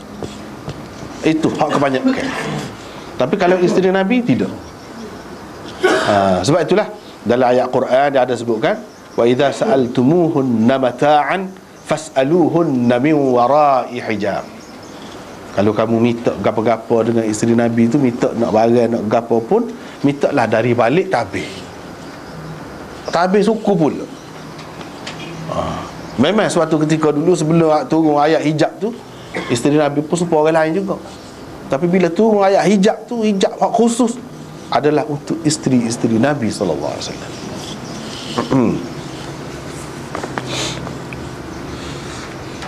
Dia lebih daripada hak lain. Yang ke-10, senjata yang digunakan dalam berjihad dan latihan untuk berjihad hendaklah yang sesuai dengan tuntutan dan kehendak semasa. Jadi hak ni duduk berlatih ni, duduk berlatih ke dia lembing. Pada masa tu orang guna lembing. Memang lembing yang digunakan. Jadi kalau sekarang ni bedil lah. Hak kena belajarnya. Sepatutnya kena belajar gitu. Kalau nak ajar, Gabriel panggil PLKN ya. PLKN sekarang ni. Sebaliknya ajar. Dan kalau nak apa ni, salah satu sukatan dia tu, dalam sukatan dia kena ada lah benda-benda lagu ni biar reti bergabde. Jika kadang-kadang satu-satu kerjaan dia takut kalau rakyat dia reti bergabde kan jadi sebuah Gaddafi itulah. Dia juga gomo suruh belajar ni. Hak perempuan gapo pun dia juga gomo. Akhir sekali dia jatuh. Kita tentera dia juga. Tapi senjata hak sesuai memang kena belajar hak tu lah, hak moleknya. Kalau bedil, kalau bom lagu mana caranya, kalau berlaku bom di bom di sesuatu kawasan tu lagu mana kita nak buat, kita kena jaga gapo misalnya. Sekurang-kurangnya kena tahu hak tu. Tapi kalau negeri-negeri yang memang selalu berlaku benda-benda macam ni, memang dia ajar benda-benda gitu, dia ajar. Dia ajar. Antaranya kalau di Pakistan tu, dia banyak berlaku benda-benda lagu tu kan. Kalau di Pakistan tu, kalau bom dia kata mu kena terjun tempat rendah. Tak kira dalam parit dalam lokal pun mana tempat rendah ada, mu terjun situ kata dia. Itu antara dia ajar secara umum lah. Terjun situ, mu duduk terak kata dia. Duduk terak, jangan rapat dada ke tanah. Ni dia ajar ni. Telinga tekuk ni, hak ni biar duduk atas tanah. Dia boleh jadi gegaran dia tu bahaya. Dia akan ajar. Sekurang-kurangnya ajar benda-benda gitu kan, banyak lagi orang lain-lainnya. Dalam keadaan gini lagu mana, dalam keadaan gini lagu mana, sepatutnya dia ajar. Dan kalau ajar hak ni termasuk dalam sunnah Nabi. Kalau ajar hak ni. Bukan semata-mata untuk masyarakat majmuk sajalah, untuk mesra masyarakat berbilang masa saja, bukan itulah. Sepatutnya dia kena ada juga ni, ajar-ajar jenis guna senjata, biar tahu. Ni kalau tidak, tak tahu kau satu, tak tahu kau satu. Itulah antara pengajaran yang dapat kita ambil daripada hadis ini.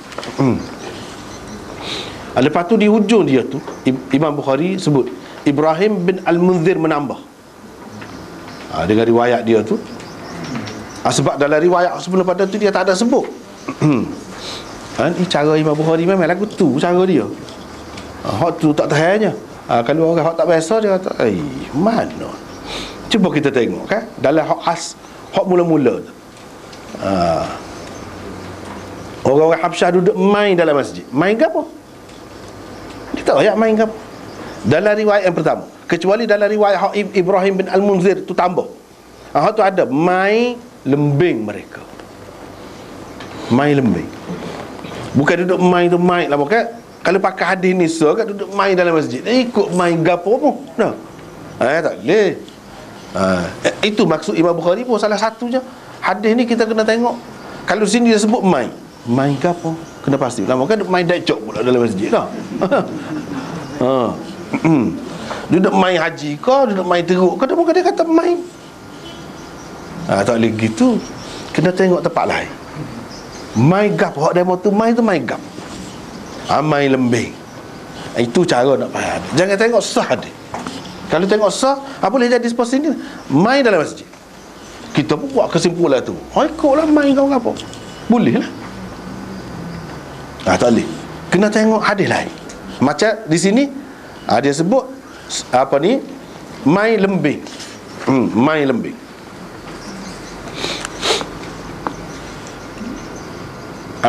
Riwayat Ibrahim bin Al-Munzir ini menurut Al-Aini sebenarnya dikemukakan oleh Bukhari secara ta'liq.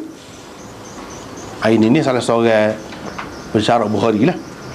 Salah seorang pensyarah Bukhari. Ia besar kitab dia tu 20 jilid lebih. Syarah Bukhari ni. Dia kata Imam Bukhari riwayat secara ta'liq ni. Secara ta'liq ni mana dia tidak sebut sanad penuh lah. Sepatutnya ada orang di celah tu. Ibrahim bin Al-Munzir tu Imam Bukhari ada ambil daripada orang lain, seorang ke beberapa orang ke. Kalau dia ambil daripada orang perawi hak datang dengan meninggalkan beberapa orang perawi di bawah ni, itu orang panggil riwayat secara ta'liq. Jadi kalau kita kata riwayat ni secara ta'liq, dah muka kita baca kitab Bukhari kan. Jadi kena sebutlah ni. Kalau tidak, tak ada beza lah. Baca kitab hadis lain. Di sinilah letak seni-seninya tu. Jadi kalau kita kata riwayat ni secara ta'liq, hak main ni main lembing. Hak sebut main lembing ni riwayat tu secara ta'liq. Bila riwayat secara ta'liq, sanad dia tu tidak penuh. Bila sanad dia tu tidak penuh, putuslah. Bila putus itu dhaif. Apa Imam Bukhari buat dalil dengan hak dhaif tu?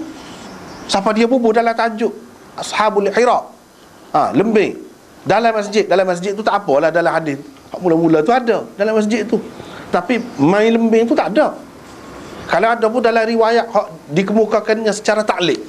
Hak dikemukakan secara ta'liq itu dhaif.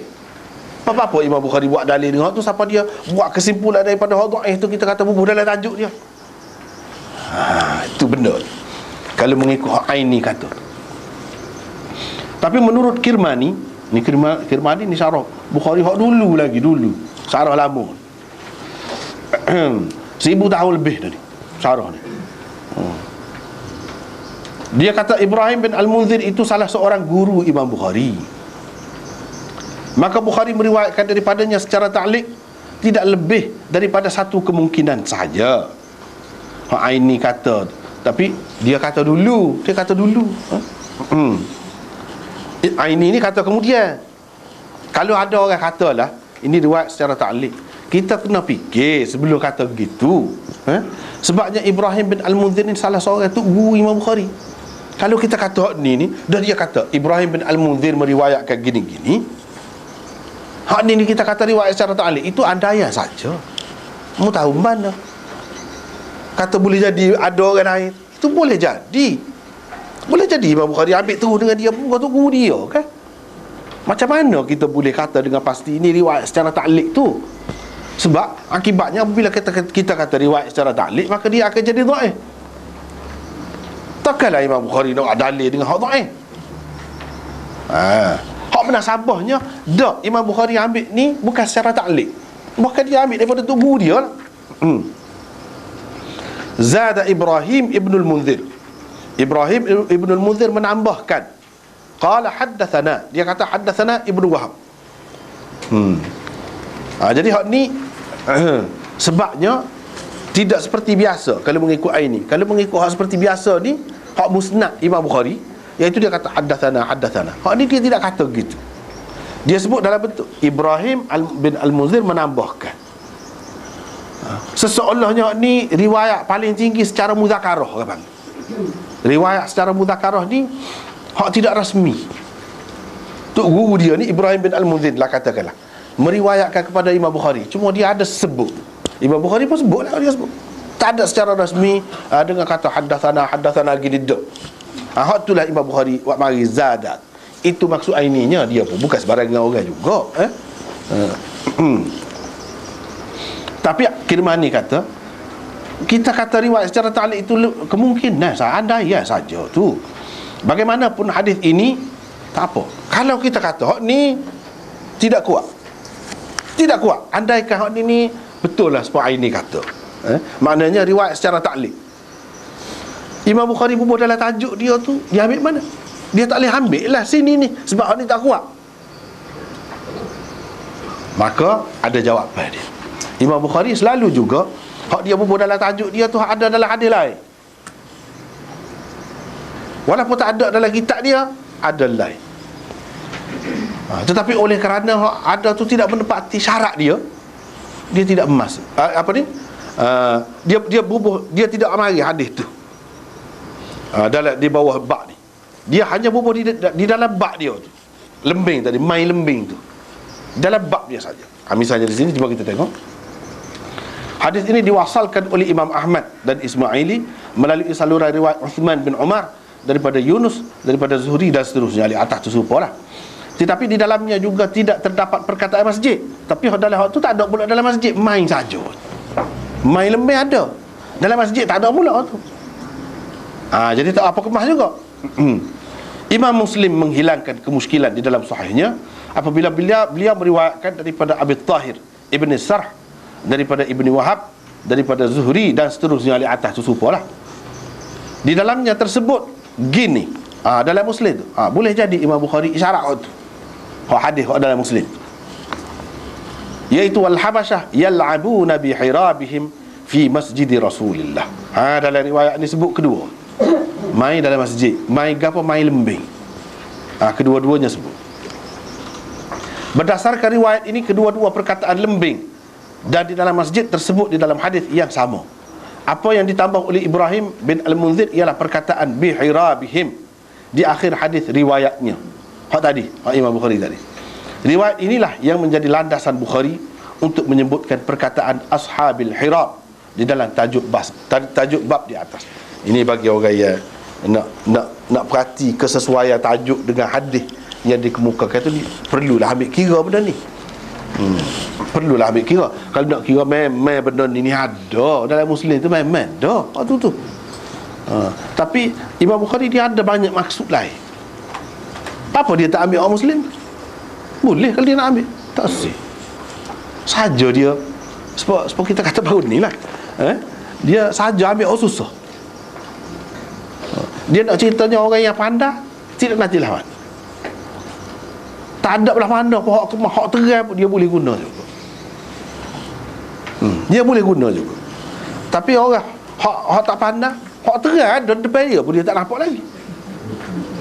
Hak tu lah baru ni kita kata, hak Sayyidina Umar kata tu, as-sayfu bil adud, atau dalam setengah riwayat kata bis-sa'id, las-sa'id, atau lal adud bis-sayf. Hebat pedang kerana tangan yang memegang. Bukan hebat jadi hebat tangan dengan sebab pedang yang dipegang tu. Dia nak ayatnya, kalau orang yang hebat, orang yang bisa pandai lah, pedang tu tak ada dalam mana, pedang buruk pun kita kata dah. Pedai tupu kau ikutlah, kita kata pedai belah pandai. Nah, dia boleh guna jadi kerja kepada dia. Tetapi kalau orang tak pandai, pedai bi comel setengah mana, tajam setengah mana, tak ada apa juga. Tak kena raya makan diri. Makan diri sendiri.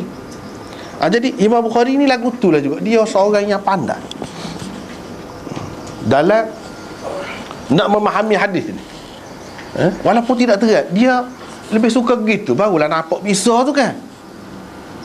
Baru dia kita sebutkan orang hak silap, misalnya kita kata orang hak silap, belajar ilmu pertahankan diri itulah, dia tak ada apa satu. Tak ada apa satu pun tak apa juga dia.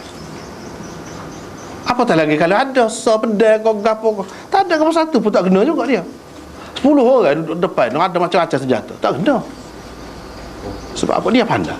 Dia pandai belum. Supaya juga ni zahirnya tak ada nampak. Kalau tak ada sebut masjid, tak ada. Tak ada sebut main lembing, tak ada. Tak apa, dia boleh guna.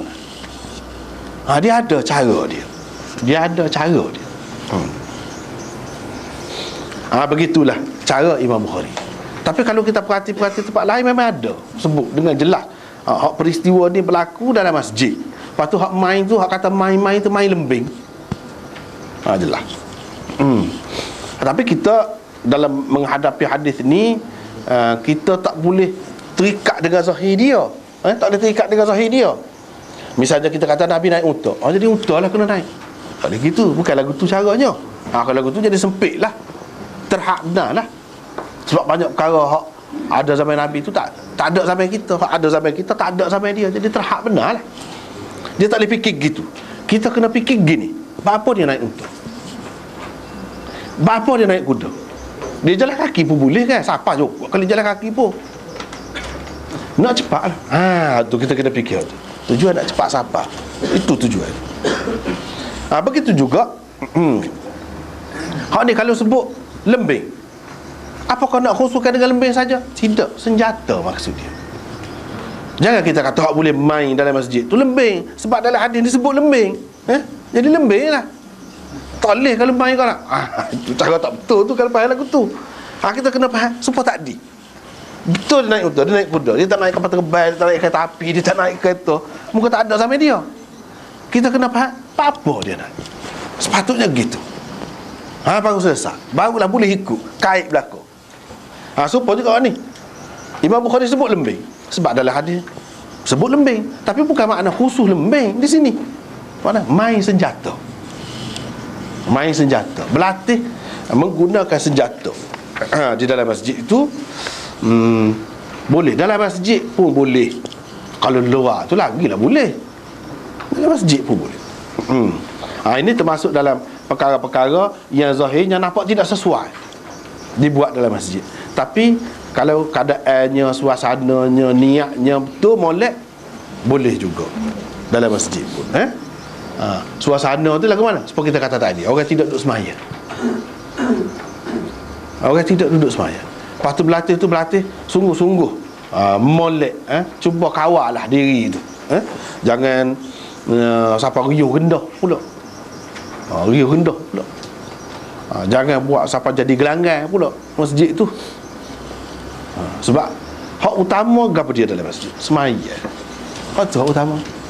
Masjid ni, dibina masjid ni tujuan utamanya semaya. Jangan sampai terganggu. Dia semaya ni bukan 5 waktu saja. Bila saja orang pergi ke masjid, dia ada tahiyatul masjid, go dia semaya lah juga tu. Dengan sebab kita tu sampai jadi terganggu orang, tak boleh. Tapi nak ceritanya masjid ni bukan setiap masa ada orang kan. Ketika tak ada orang tu boleh. Itulah yang dikatakan suasana tu, keadaan tu. Kena jaga tu. Barulah dapat kelebihan tadi tu. Kalau nak ada kelebihan, bukan sekadar harus, tapi bagus tu. Nak dapat bagus kalau sesuai tadi. Kalau tidak, tak boleh. Tak boleh. Bila-bila masa bolehnya lain. Lain boleh. Tak apa. Jadi ni gitulah. Nampaknya kita sekatulah dulu untuk hari ni.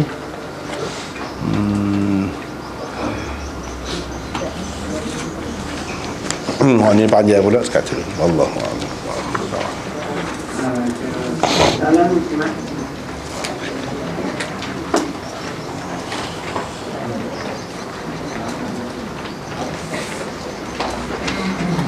Terima anda salah. Ya, muslimin.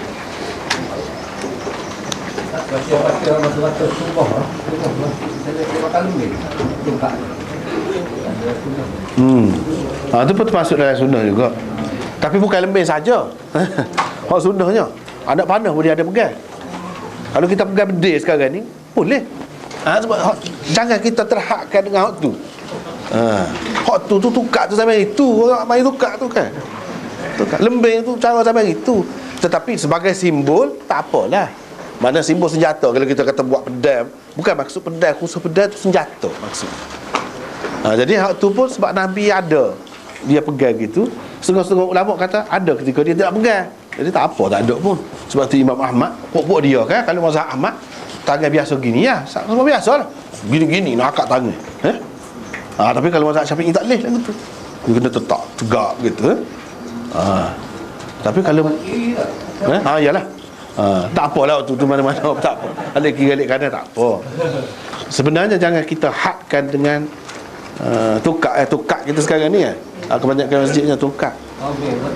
Itu sebenarnya isyarat kepada siap siaga kesediaan sentiasa orang Islam tu untuk berjihad. Sebenarnya dia melambangkan tu syiar. Tak kira lah bila-bila masa kita ni kalau perlu ni senjata.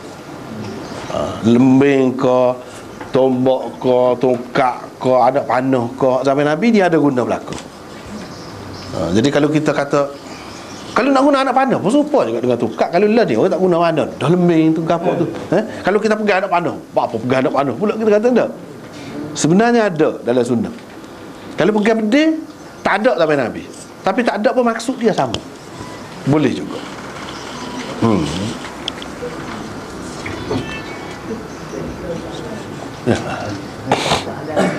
Assalamualaikum warahmatullahi wabarakatuh. Soalan ini panjang. Seminggu baru ni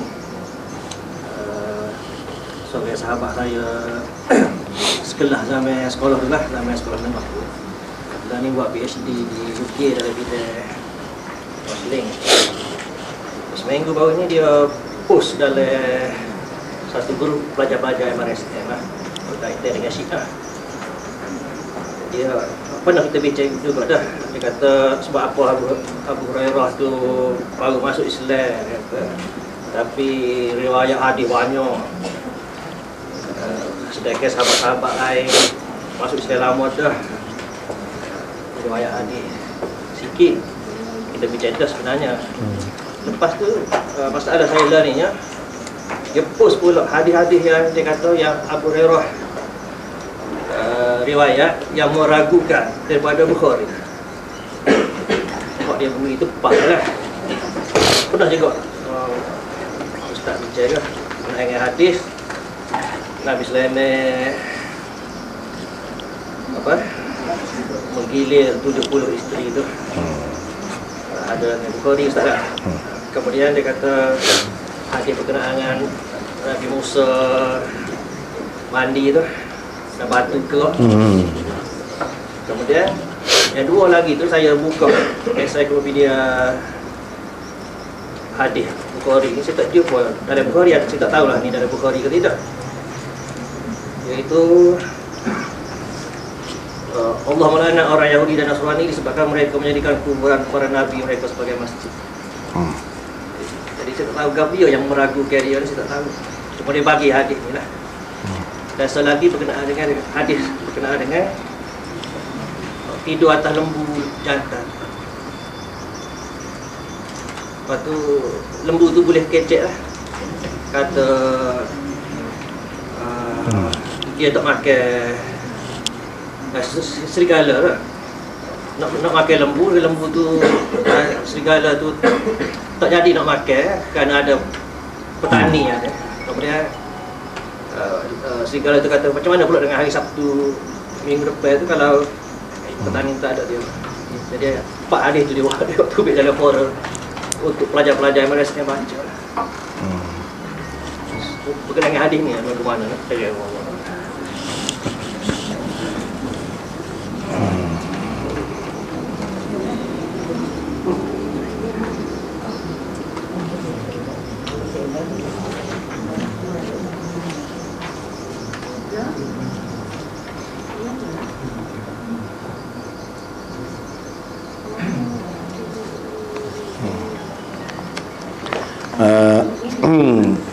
Jadi sebagai respons kepada apa yang disebutkan oleh cikgu tadi, sebenarnya pada saya lah, sahabat kita tu sudah terkena dah tu sikit sebanyak tu. Sudah terkena dah tu racun Syiah tu. Memang begitulah. Mula-mula Syiah ni dia cuba meragukan orang terhadap sahabat dulu. Sahabat tu jauh-jauh dulu, Abu Hurairah, kita kata tak besar mana lah, kita kata nak banding dengan Abu Bakar, Umar tu. Tapi akhirnya dia akan sampai kepada Abu Bakar, Umar dan lain-lain tu juga. Mungkin orang yang berkenaan ni pun sudah sampai ke situ juga, cuma dia tak kemukakan saja. Jadi masalah Abu Hurairah tu, kita pun sebelum pada ni, seperti yang sebutkan tadi, sudah bincang dah juga sedikit sebanyaknya. Benda tu tidak ada sesuatu yang tak benar sabar. Benda yang meragukan tak ada. Dia kalau kita fikir gini lah, kita fikir dah secara mudah, berapa banyak hak Nabi SAW ni dia doa untuk satu orang tu jadi selalu mukjizat dia. Berapa banyak. Jadi apa peliknya kalau Abu Hurairah ni, kalau Tuhan nak beri ilmu ke dia tu banyak, dia ingat. Dan dia ingat pun dia royak latar belakang dia, apa yang jadi dia tu ingat. Misalnya dalam Muslim ke apa ada sebut,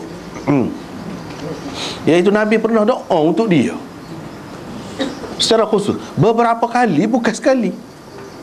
Pada doa Nabi ni makbul, mustajab, Tuhan terima doa dia. Lepas tu menjadi kenyataan lah.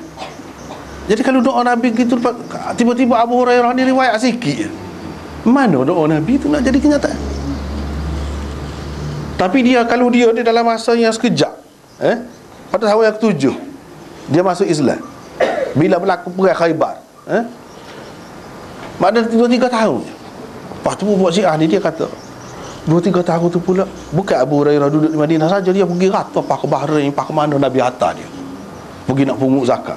Maknanya masa sikit lah duduk dengan Nabi, macam mana dia boleh hadir? Itu yang muskilnya, lebih pada orang lain. Kita kata dah, kalau Tuhan nak bui, apa ni? Kalau Tuhan nak bui, saya sudah sebut dah sebelum pada ni tentang banyak pengarang kita. Antara pengarang hak masyhur di kalangan kita ahli sunnah ni ialah Jalaluddin As-Suyuti. Mengarangnya 500 buah lebih kitab. Sosok tu berapa jilid, menjadi rujukan lah ni. Umur dia 48 tahun ya. Orang biasa, bukan sahabat, ulama biasa tidak maksum. Kemudian ni beberapa ratus tahun selepas Nabi mati baru dia ada, abad yang ke-10. Tapi dia mengarang sampai begitu sekali tu, kita kata dah, kalau kita tak berhenti, tak tidur lah ni tak boleh buat lah kita. Cuba tunjuk di kalangan orang barat lah, kita kata serba maju, ada komputer, ada boleh cut paste lah, kita kata dah. Copy paste boleh tak? Boleh. Copy paste, cut paste boleh berlaku sekarang ni. Siapa dia? Cuba tunjuk seorang setara tu. Tak ada. Kalau orang besar-besar, kumpulan selalu buat kerja. Akademi buat, bukan satu orang. Ni dia tulis. Hak ni bukan seorang. Hak lagu ni bukan seorang, ramai. Macam mana boleh berlaku? Tu habui umat Islam. Itu kelebihan dia. Tu habui. Itu orang biasa. Lepas tu dia tulis dalam kitab dia Al-Ashbah wan Nazair. Takut-takut orang berasa pelik, lagu mana dia? Dia pun berasa juga. Dia pun kata, "Walaysa 'ala Allahi bimustankarin an yaj'ala al-'alama fi wahidin." Tidak mustahil kepada Allah. Tak usah berasa pelik lah kalau dengar kerja Tuhan ni. Kalau dia nak mengumpulkan segala keistimewaan pada seseorang pun boleh. Jadi macam mana berbagai-bagai macam bidang ilmu tu dia boleh buat. Dia pun, dia kata begitu, dia letak atas Allah kerja Tuhan. Jadi itu orang biasa. Kalau Abu Hurairah tu dengan berkat doa Nabi sebagai mukjizat dia jadi ingatan dia tu kuat. Apa peliknya? Dalam kata Tuhan kata wa 'allamnahu min ladunna ilma. Dia ada ilmu laduni tu. Kita pinjam orang tasawuf kata, sebenarnya dalam Quran ada min ladunna ilma tu. laduni lah tu. Bila Tuhan ajar dari sisi dia, tidak pelik kalau Tuhan beri lebih seseorang tu, tidak pelik. Hafiz Ibn Hajar ni bukan sebuah dua, beratus kitab ni karang. Sosok kitab tu berapa dah nak boleh kesiap? Lemah. Bukan seorang dua lagu ni. Apatah lagi kalau sahabat tu dapat doa Nabi. Apa yang kita berasa pelik? Benda-benda lain banyak kan Nabi kata, setiap Nabi kata, dia kata kepada Anas, berkat sebelum pada ni kita sudah jumpa dah. Harta banyak, anak ramai, umur panjang. Jadi memang jadi semua 100 lebih umur. Anak pun ramai, anak cucu. Harta pun banyak, lebih pada orang lain. Setiap hak Nabi buat dia, masing-masing ada orang ni, dia kata gini, orang ni, ada berlaku-laku. Hak kepada Abu Hurairah ni dia ingat. Dia ingat tu lebih daripada orang lain. Dia yakin. Hak lain ni macam Talhah bin Ubaidillah, tabi'i, ada tabi'i kata dia payah nak dengar. Dia ni royak hadis. Lama kita duduk saya tak ada hadis, dia royak dia gitu je. Dia tak royak hadis. Sebab apa? Dia cermat, takut-takut salah Nabi sebut perkataan lagu mana, dia tak sebut waktu, jadi tak kena pula dia. Dia beringat. Tapi Abu Hurairah apa? Sebab dia yakin, dia ingat molek. Orang yang ingat molek, apa dia duduk ragu. Dia tidak akan teragak-agak. Jadi Abu Hurairah ni cerita dia begitu. Bagi kita tidak pelik. So, yang keduanya, apa ya orang-orang lain, Abu Bakar ke, Umar ke, Uthman ke, tak ada riwayat banyak. Dia mereka ni sibuk dengan perkara lain. Semasa Nabi duduk nego, ni demo ni ahli perniagaan. Sayyidina Uthman tu pergi tangan kosong ke Madinah tu. Abdul Rahman bin Auf pergi tangan kosong ke Madinah. Pok-pok kafir Quraisy tak bui nak bawa apa-apa. Macam mana dalam masa yang sementara? Ni orang yang berkat doa Nabi juga. Dalam masa yang sementara dia boleh jadi jutawan, boleh jadi beli go-to-go ni. Yang kita tengok dalam sejarah ni, lemah. Dia buat kebajikan. Dia nego kalau dia boleh banyak gitu. Jadi demon ni sibuk dengan menego. Dia bergile-gile. Hari ni saya dia pergi, esok dia pergi jumpa dengan Nabi. Hak dia tak pergi, hari dia tak pergi, saya dia royak ke dia, hari ni Nabi royak gini-gini. Hari dia pergi, dia royak ke saya dia, begitulah. Bergile-gile. Hak ni pun disebutkan oleh Abu Hurairah juga. Sebenarnya ada dalam hadis kemuskilan di timur dah. Zaman dia lagi. Dia kata orang duk kata apa Abu Hurairah riwayat banyak. Dia kata ada dua sebab. Satunya doa Nabi tadi. Yang kedua, sahabat-sahabat lain ni kalau pokok Ansar, dia pekebun, pokok kebun. Dia pergi kebun. Nabi tak bui, tidak kata aku sementara ayat sini ni tak lama. Jadi jangan buat kerja gapo. Mari duduk. Tak ada. Nabi tidak lagu tu. Cara ajar dia. Bukan jenis asrama duduk tetap sepuluh kita tidak lagu tu. Hak ramainya masing-masing lah, nego, rumah tangga, apa dia berkebun, lagu tu lah. Puak-puak muhajirin pula kata dia puak-puak menego. Sibuk menego kata dia puak-puak ni. Jadi selain daripada tu mereka tidak ingat sebut Abu Hurairah ni. Jadi tak berani nak sebut hadis tu main-main.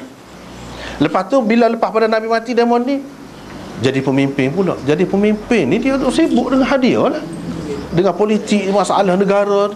Dia tidak sebut Abu Hurairah. Abu Hurairah ni semasa Nabi dia tak cara lain. Dia bujat kata-kata nikah lagi.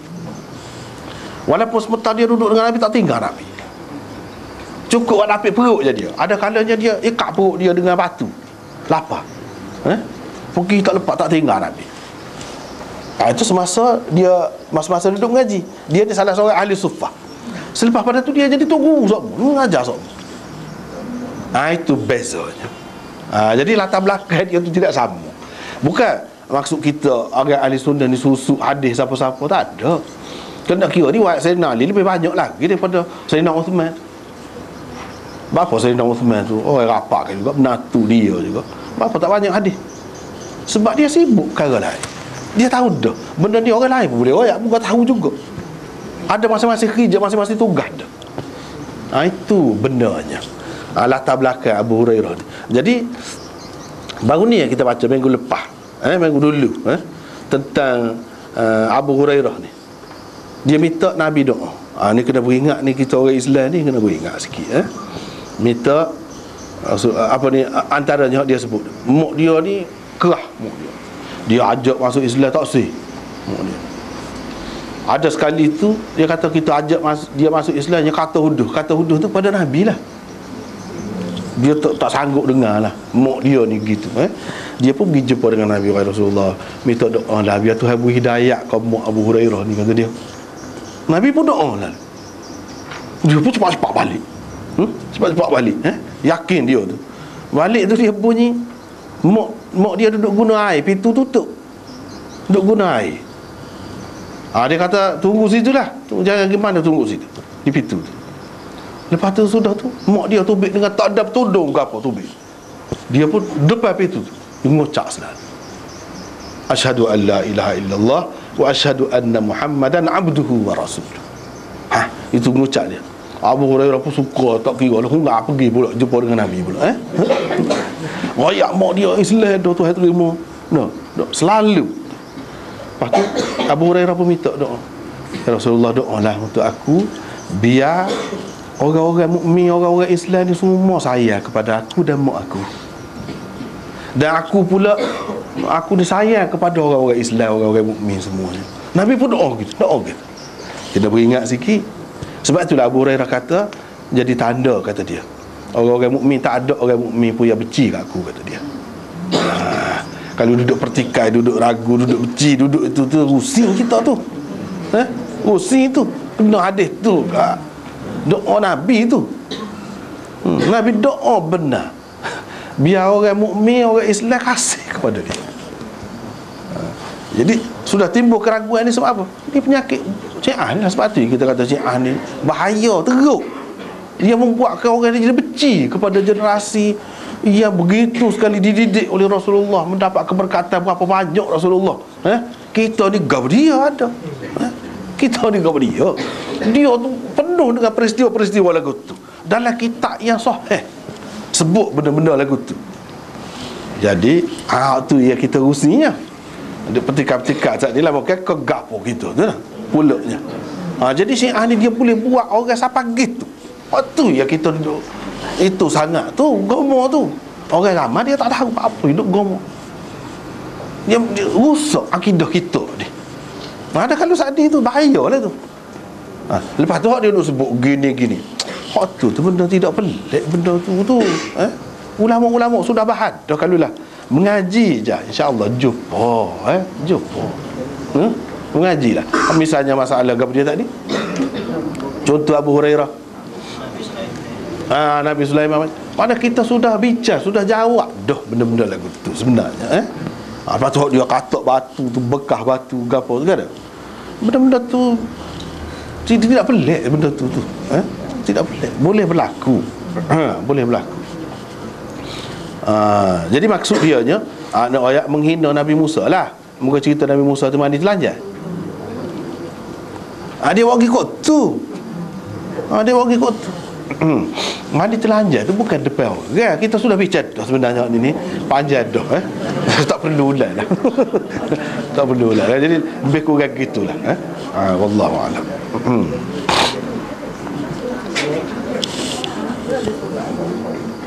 Ada satu orang lagi.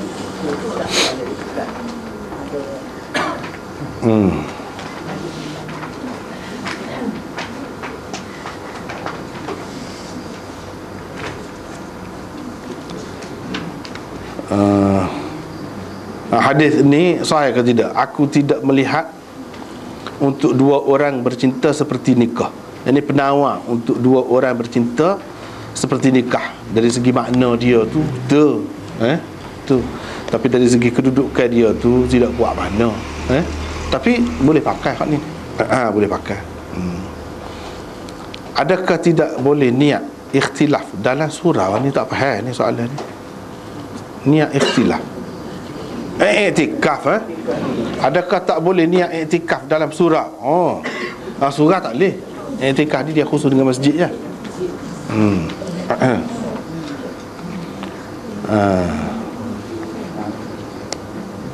Begitu lebih kurang Allah. Surau di buat jemaah tak? Di Selangor mana? Boleh buat jemaah tak apa. Mana boleh tikar? Tak boleh. Iktikaf tak boleh. Tapi buat jemaah boleh surau. Tidak syarat nak buat jemaah ni kena masjid. Tak syarat. Tapi iktikaf masjid, kena masjid. Bahkan ulama ada bahas lagi masjid tu masjid lagu mana. Masjid semaya Jumaat, masjid gapo, ada syarat-syarat dia. Tapi kalau kita ambil pendapat hak umum kan, asal masjid lah. Terutamanya kalau hak semaya 5 waktu. Tu boleh iktikaf.